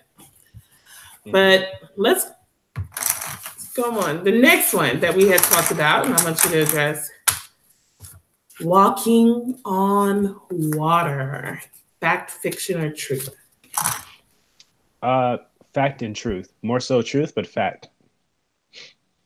So this kind of goes into more so metaphysics and things like that, and for people who aren't really comfortable with doing that, I would suggest you stay with the Bible and not rock your faith. But like I said, I used to be in a lot of different things, so I can tell you stuff from different fields. When you go into like metaphysics and quantum physics and stuff like that, you understand that your body pretty much, is an electrical generator, to put it simply. We have this thing inside of our body called bioelectric energy, right? And when you understand electricity, that every electric field gives off something called an electromagnetic wave. Now, when you understand how our universe works, you understand that our entire universe is something called an electric universe, or an electric field in its totality. Everything in its, of course, there's smaller things than atoms, but I'm not going to trip people out too much right now. But when you go down to the small building blocks of life and whatnot, everything's, electrons, protons, and neutrons. These are electrical particles. And of course, like I just said, all electrical particles are all electric fields. They give off something called an electromagnetic field.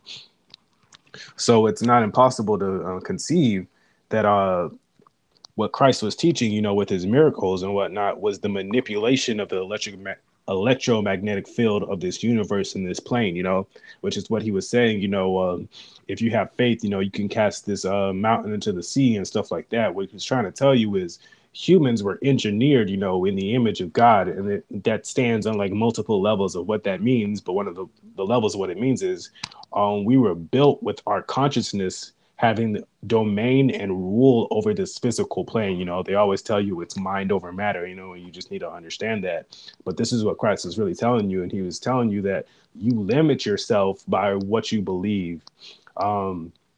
So, this idea has been expressed, all throughout history and then throughout media as well.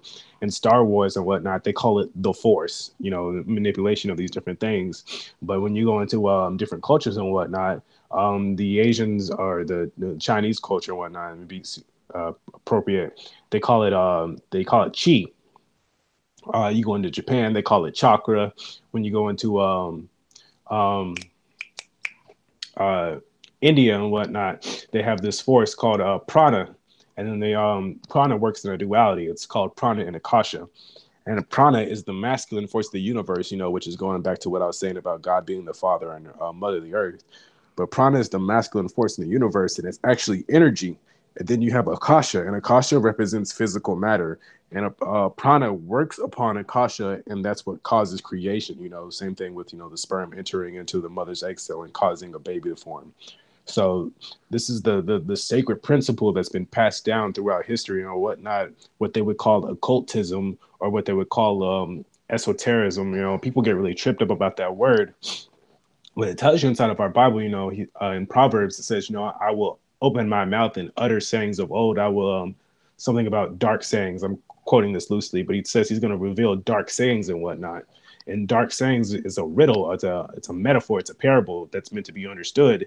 And then when you come over to Daniel, it says in the last days, there's going to rise up a ruler who's going to have understanding of these dark sayings. So people get tripped up about the esoteric and occult, because they see like the Illuminati and the Freemasons and all these people are practicing them. But according to Daniel 8, these people have obtained knowledge about our sacred arts and our spiritual principles.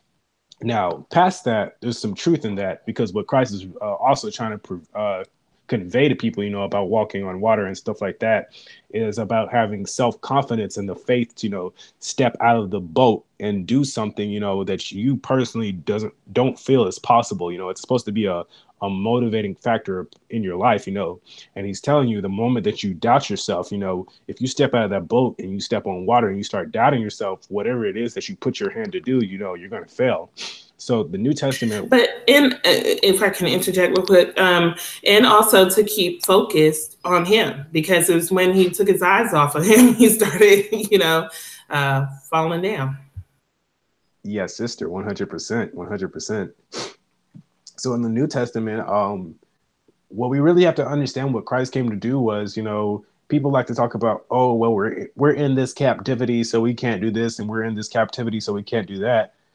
We got to understand, when Christ came upon this earth, they were under a Roman captivity. So everything that he was preaching and telling these people to do, they were already under a captivity, and he paid it no mind. Yes, sir. He paid it absolutely no mind. He didn't even throughout the entire of his ministries, he had nothing to say about the Romans. He did not acknowledge their presence whatsoever. He was coming to his people and telling his people, hey, this is how we stand up. And when you really read the Bible and sit down, Christ is teaching you how to be an entrepreneur. He tells you, you cannot serve God and mammon, seek ye first the kingdom of God, and all these things shall be added onto you, right? A lot of people had a problem, when I told them we're not supposed to be working for this Babylonian system and stuff like that. And they're like, well, how are we supposed to eat? How are we supposed to feed our children and stuff like that? You got to understand that these people, they rely on us and their totality and stuff like that. If we stopped working for them, they couldn't sustain themselves, but we could sustain ourselves because we're the ones with the skills and talent. We're the ones that go out in the field. We're the ones that plow the field and plant the seeds, and the food grows, and then we harvest it. We bring it in, we chop it up, we put it in the pot and cook it. We put it on a plate and serve it. We're the ones that do all that. We don't need them. We don't need their economic system. We don't need anything that involves these people at all. But we're so scared. They call it Stockholm syndrome, when you've been a slave for so long that you just kind of get comfortable where you are. We're so scared to let go of these people and this Babylonian system that we're stuck under, that we remain as slaves. That they say the slavery is in our mind now. It's 100% true. And a lot of it's fear. They don't even have to beat us up anymore in the streets, which they still do, but they don't have to do that. We feel like we need master, like we're a little child and master is our mother and we need milk. And we got to break out. I'm gonna blame Christianity for that. Well, slavery Christianity, not biblical Christianity, and what happened? Hello, can you hear me? Yeah, I can hear you. Okay, I'm sorry. I actually accidentally touched that phone. But so I believe that type of Christianity to be at play. And that type of Christianity still exists and is being peddled from the pulpits every Sunday.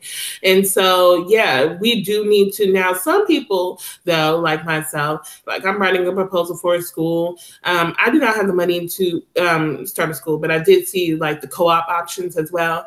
But, I'm still going to have to bring something home to my family. So instead of just, trying to get a job within the system, I'm trying to create what I want and also what I want my daughter to go to.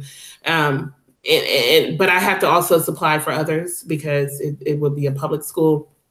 And so some people believe in joining into the system to try to make change, or in the meantime, take care of people who, even though we could exclude ourselves from the system, external factors does influence internal factors. So even if we say we're going to have our own community, we're going to have this, we're going to have that, external factors can still be at play. Like take Black Wall Street, for example. Okay, they were trading, and they had to trade outside of their community in order to sustain it. But then external people came in and bombed them, really terrorized them, and it was sanctioned and considered a race riot rather than these people were being terrorized by people. And that's the way the media will always spin it, and always has in situations with us. For example, the young man who died in Birmingham, at the mall, he's a shooter, and everybody believed that full sail. And it took, even though the reports were coming out that he was shot, he was trying to protect people, it was still on the internet, no, he's a killer, all these racist comments. So I'm with you. I'm with,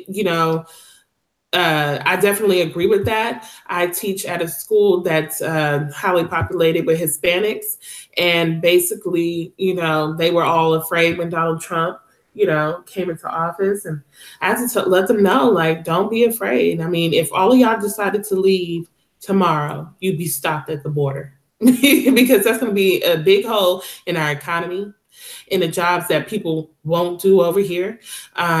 It'll be a dip in school enrollments and the resources that we have, so don't be so fearful of that. They put that on the media and stuff, but they're not really about that life, so that's why I say, it's either going to be an exodus or an exile. I really don't think it's going to be an exile. We're going to have to say, we're leaving. We're tired of being treated like this, but that does take a freeing of the mind. Definitely. 100%. It does take a freeing of the mind. And you're absolutely right with, I understand, like, some people, they're trying to get into the system and kind of work the system, or feel like they need to kind of play by the system to help people out and everything, which is true at this current moment.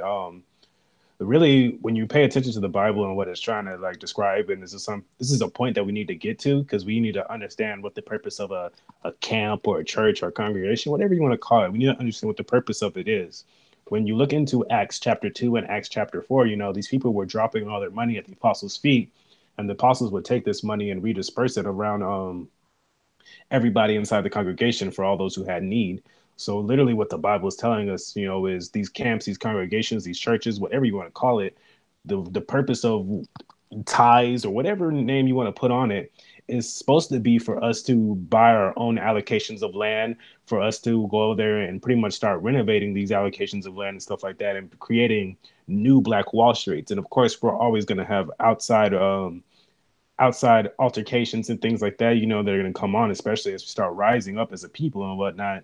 But the beautiful thing about the day and age that we're in at this current moment is this is the social media era, and this is the information era. So it's never been more easy for us to whip out our phones and record what's going on and spread it across the internet to the point where everybody in the entire world is able to see these things that's going on.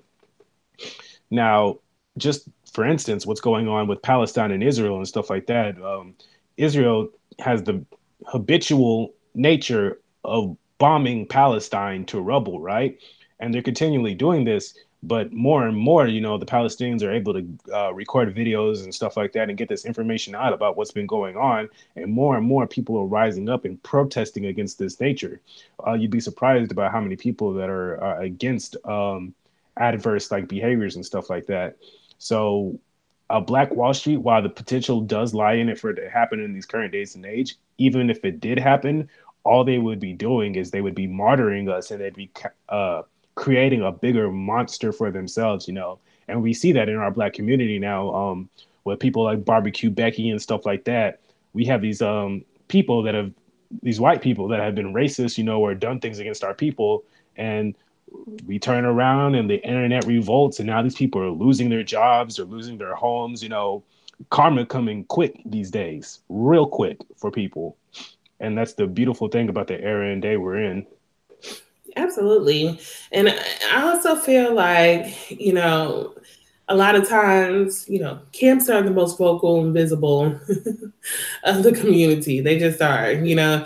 And I think a lot of people, they just think, oh, you're Israelite, you must hate white people. I do not hate white people, you know. I just don't. I think that there is, as a whole, some complicity there with the way things are. You know, of course, we got our champions like Tim Wise. You got, what's her name? Harvey. I forget her name. Jennifer Harvey. I want to say Jennifer Harvey. And see, she is a Christian, right? Jennifer Harvey's going around here saying we need to give, and she's a white Christian. She's going around here saying we need to give Black people reparations if we say we're Christians. Mm-hmm. And the reason being is because what does the Bible say about when we offend our brother? How many times are we supposed to pay them back? And she said seven times 70, right? So she was like, so she makes a great argument. And she says, if my grandmother steals a car and she gives it to me, and later on, the people whose car was stolen come to me, no, I'm not going to jail, but I have to give back the car. And so in the same way, yeah, we did not steal this free labor that our country, you know, benefited from for however many so years. But now we have to give back the price of that free labor, you know, and we need to do so abundantly because we have offended our brothers. And so she's trying to heal the fact that 11 o'clock, the 11 o'clock hours on a Sunday is the most segregated hour in America. And the reason why that is because you got one side praying for justice and praying for justice and praying that that we are somehow uplifted as just basic citizens. We're not asking for special rights, you know. And then you have another group who is worried about their own particular problems and praying to that God about that, but also is praying for mercy and grace to not be held accountable for it. You know, so you know, I mean, and sometimes we do have mixed congregations, and we don't know, but what's right is right and what's wrong is wrong in the Christian world. So if there's an offense, the word does tell us that we have to pay restitution to that offense, and that has yet to happen. So if you're Christian, it doesn't matter what color you are, you should be standing by that. And there's some people in our community, I don't want reparation. I don't want, no. I do. Yep, I do. There needs to be a redistribution. I'm not talking about a check, but there needs to be a redistribution of wealth in America. And I think that would say, hey, that would say a lot. That would say a lot. But would violence increase against us? Probably. And I ask the same question. If they knew for sure that we were the Israelites, would it be a good thing? We were hidden for a reason. And so, I have one brother tell me, he said, no, they will persecute and kill us more. So, it is what it is. So I think that's all the stories that I had that we went through. So I just wanted to hear the counter argument to that. A lot of people are like, oh, you got upset about our last video, but it is what it is. People believe what they believe. You cannot make them believe, what you want them to believe. Okay.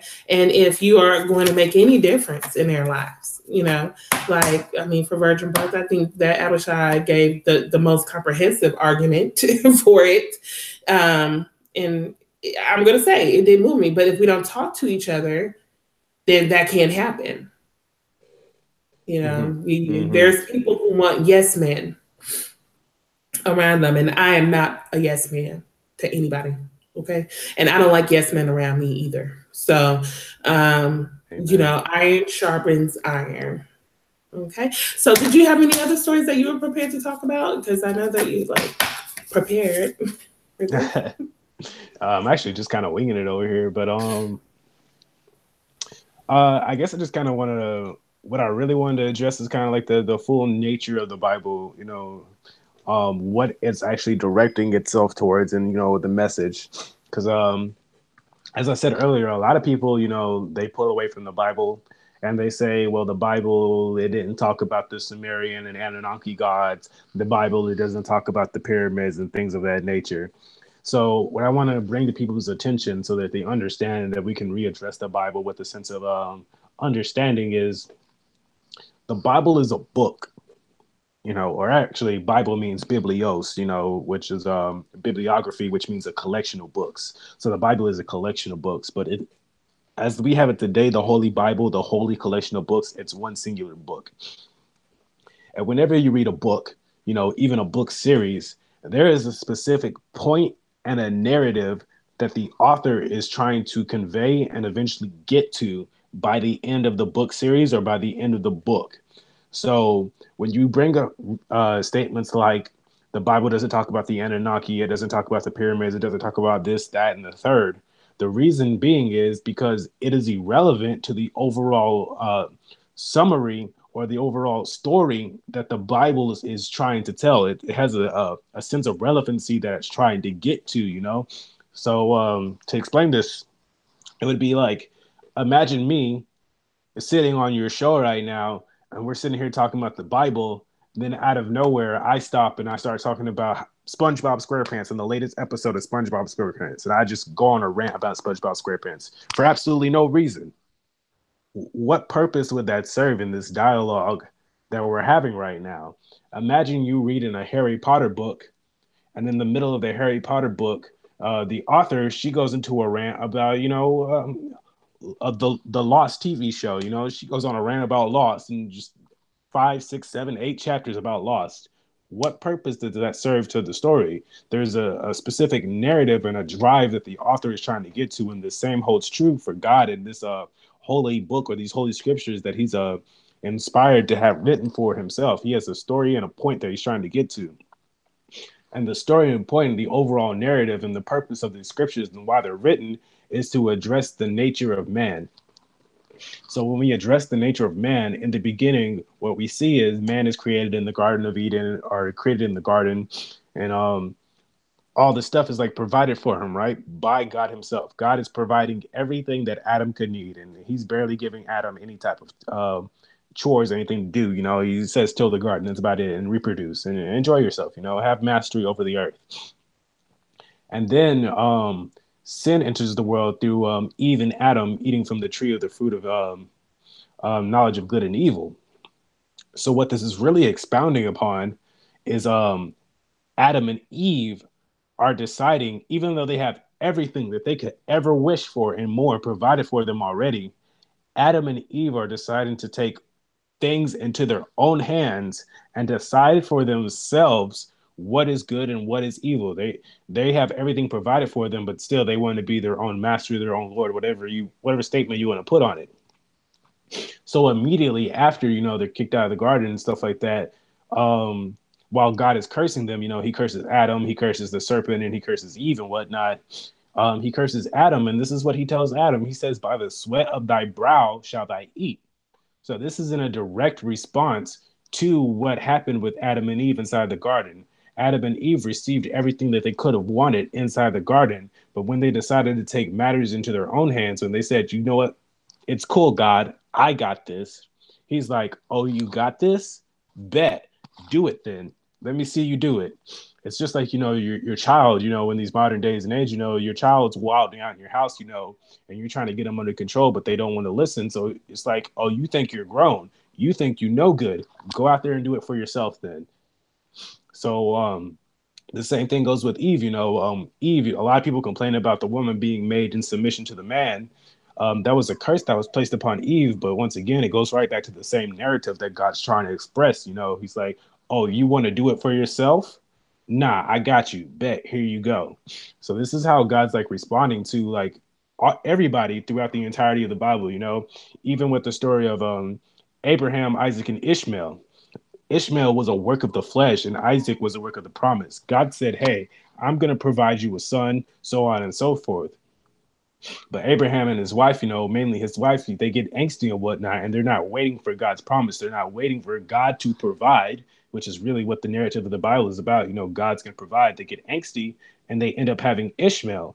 And when they have Ishmael, the work of their flesh, the work of their own hands, all these problems arise with Ishmael and whatnot. And then, Ishmael has to be kicked out and stuff like that. And you have Isaac, who's actually the child of promise. And through the child of promise, through obedience and waiting for God to do his thing,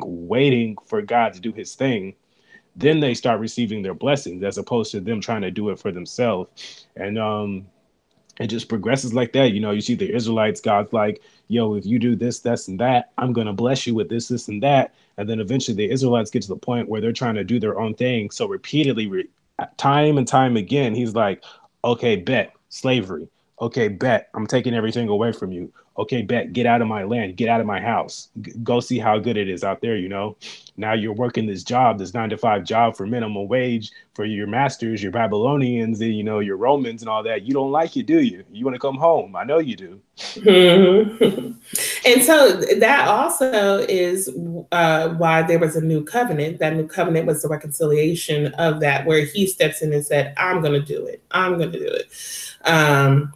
And so, there's actually a woman who was Tanakh only. She was like, are we going to talk about how the covenant is broken? And the covenant was broken. Of course, the answer is that if you repent and turn from your wicked ways, then he'll forgive you. And then that is how there's reconciliation.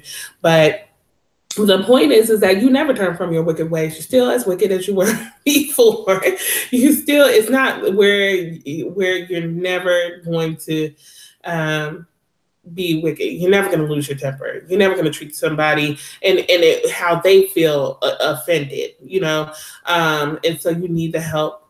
We kind of talked about this this week. Like, you need that indwelling or invocation of the Ruach HaKodesh in you to help lead, guide you, sanctify you. That's the process, by the way. Sanctification is a process. So when people try to tell people, oh, you're not saved because you're not behaving this way, you have no idea if this person is saved because you don't know the end result. Yah does. So that is what the Ruach takes us through, a process of sanctification where we are perfected, tried, and we're learning through revelation and conviction. So that is why I'm like, I can't even, drop the New Testament, because where is the reconciliation? Where is he stepping in and saying, well, he did say it in Jeremiah, but where does that actually happen? you know, and so that is what the New Testament actually answers for you. But like,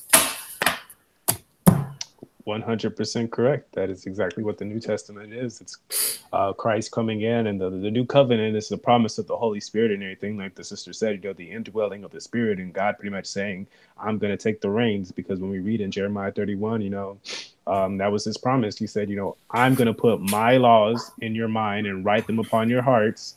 You know, I'm going to forgive your sins. You know, I'm going to do this and I'm going to do that. Like, I'm going to step in and I'm going to take control now, and you don't have to worry about it. And when you go back into the Old Testament, like I was just telling you, know, we're supposed to be entrepreneurs, you know, and Christ says, you know, man cannot serve God and mammon. You know, back in the Old Testament, God tells you, you know, I am the Lord thy God. I give thee power to get wealth, and so on and so forth. right, exactly, and I think that a lot of people, you know, because you'll hear a lot of in the conscious community say that if you believe in the New Testament, you're waiting on a sky daddy and things like that. That's not the message of the New Testament at all. When Christ ascended and his disciples were looking up, the angel told them to go. Okay, that means get busy, you know, do your job, be the light, be the salt of the earth, which is what Christ said, you know. I mean, what good is a light if it's under a lampstand, you know? So these are things that we have to remember. He came to set the captives free, okay? He came to set the captives free. And of course, the historical story is just as interesting and just as I mean, like, he was a known nonsense guy, even in the historical story of AbyShy. Just you know, he was about that life, okay, and he lived it, and so that's why I had posted one time, Rebel King. People were like, "What do you mean?" I was like, he was not, like he said, he wasn't worried about Roman captivity. He wasn't even worried. He was like, anyway, you know. So, and it wasn't Roman captivity that killed him; his own people who sanctioned that, really, you know. And it was an appeasement from Rome. And so, even in his death, and I have to give shout out to Brother Richard Ruth who brought this out. In his death, rejected by his people and given on to Rome, and that's what we see exactly happen to the scriptures. So. That's all I got. Do you have anything else? Are there any questions in the chat? I don't see any questions in the chat. I think I'm all tapped out too, unless they have questions. I don't see anything. Just give them a little while. But I hope that this has been a blessing to you guys. I hope that people have gained, and you can see, because on our last conversation, me, Garfield, and Kyle were bringing 3 different perspectives. However, it was lumped into, we are all saying the same thing, and that's not true. That is not true. Taught the historical Yeshua. Girl, I don't have my notes on that yet, but there is a video that Margie McGee did. Me and her did on this channel. Please look at it. Brother AbyShy, do you have any information about the historical Yeshua? Yeah, I got a little bit of stuff I can touch on real quick. Okay. I guess the main thing, you know, and these are easy things to find, you know, once again, I implore you guys to, after this, you know, go look this stuff for yourself. But there are a number of Roman historians and whatnot that wrote about the historical Yeshua or Yahushua, or wherever they use for him.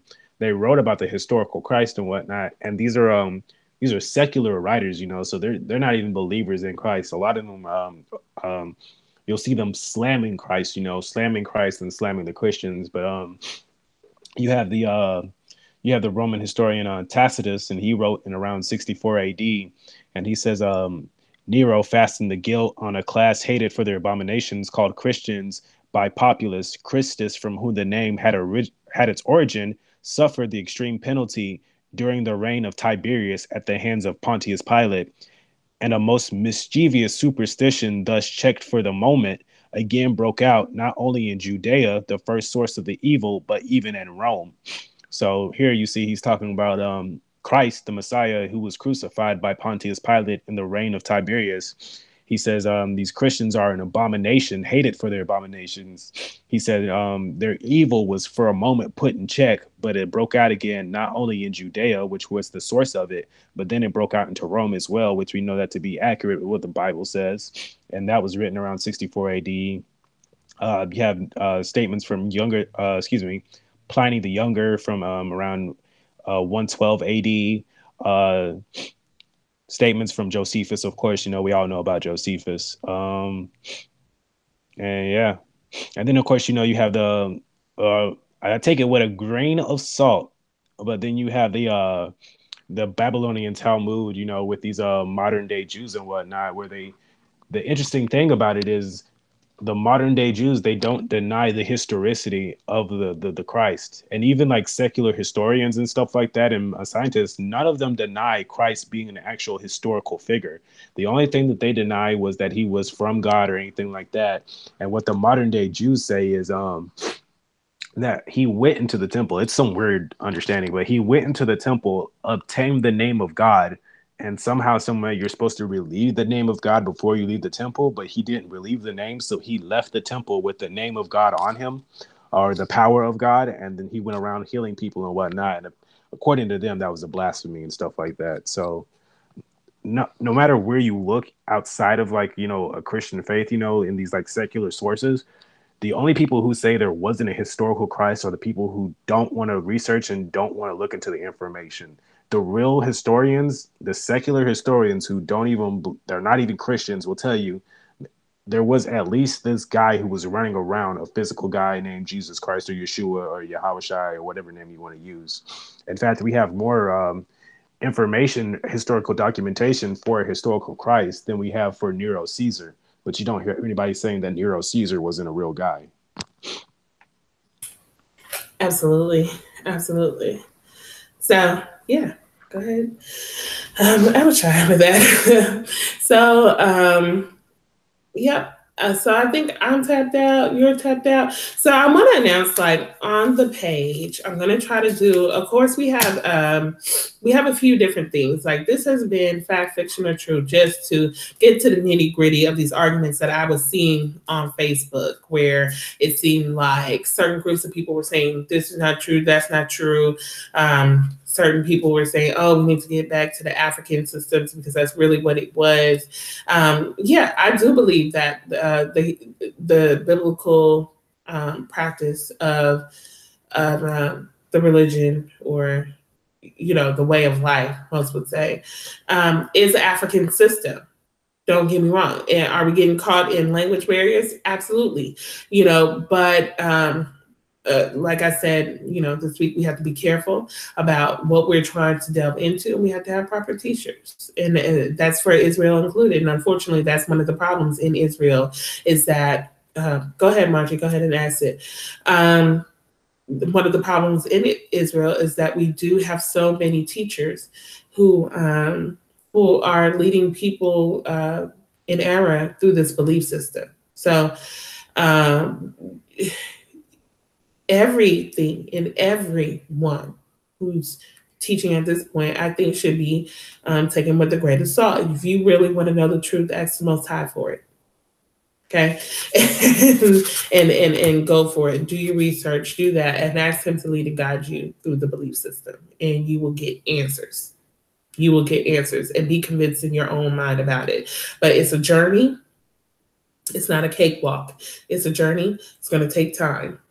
Okay, here's the question. Why do they tie some names and some don't, like Joe?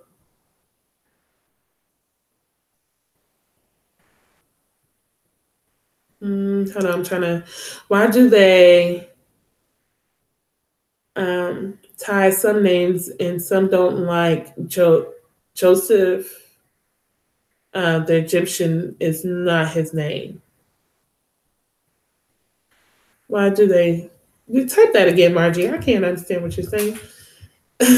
One more time.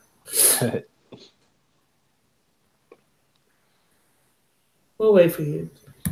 Real quick, one thing I did want to say was about these different spiritual systems and whatnot. I kind of touched base on this already.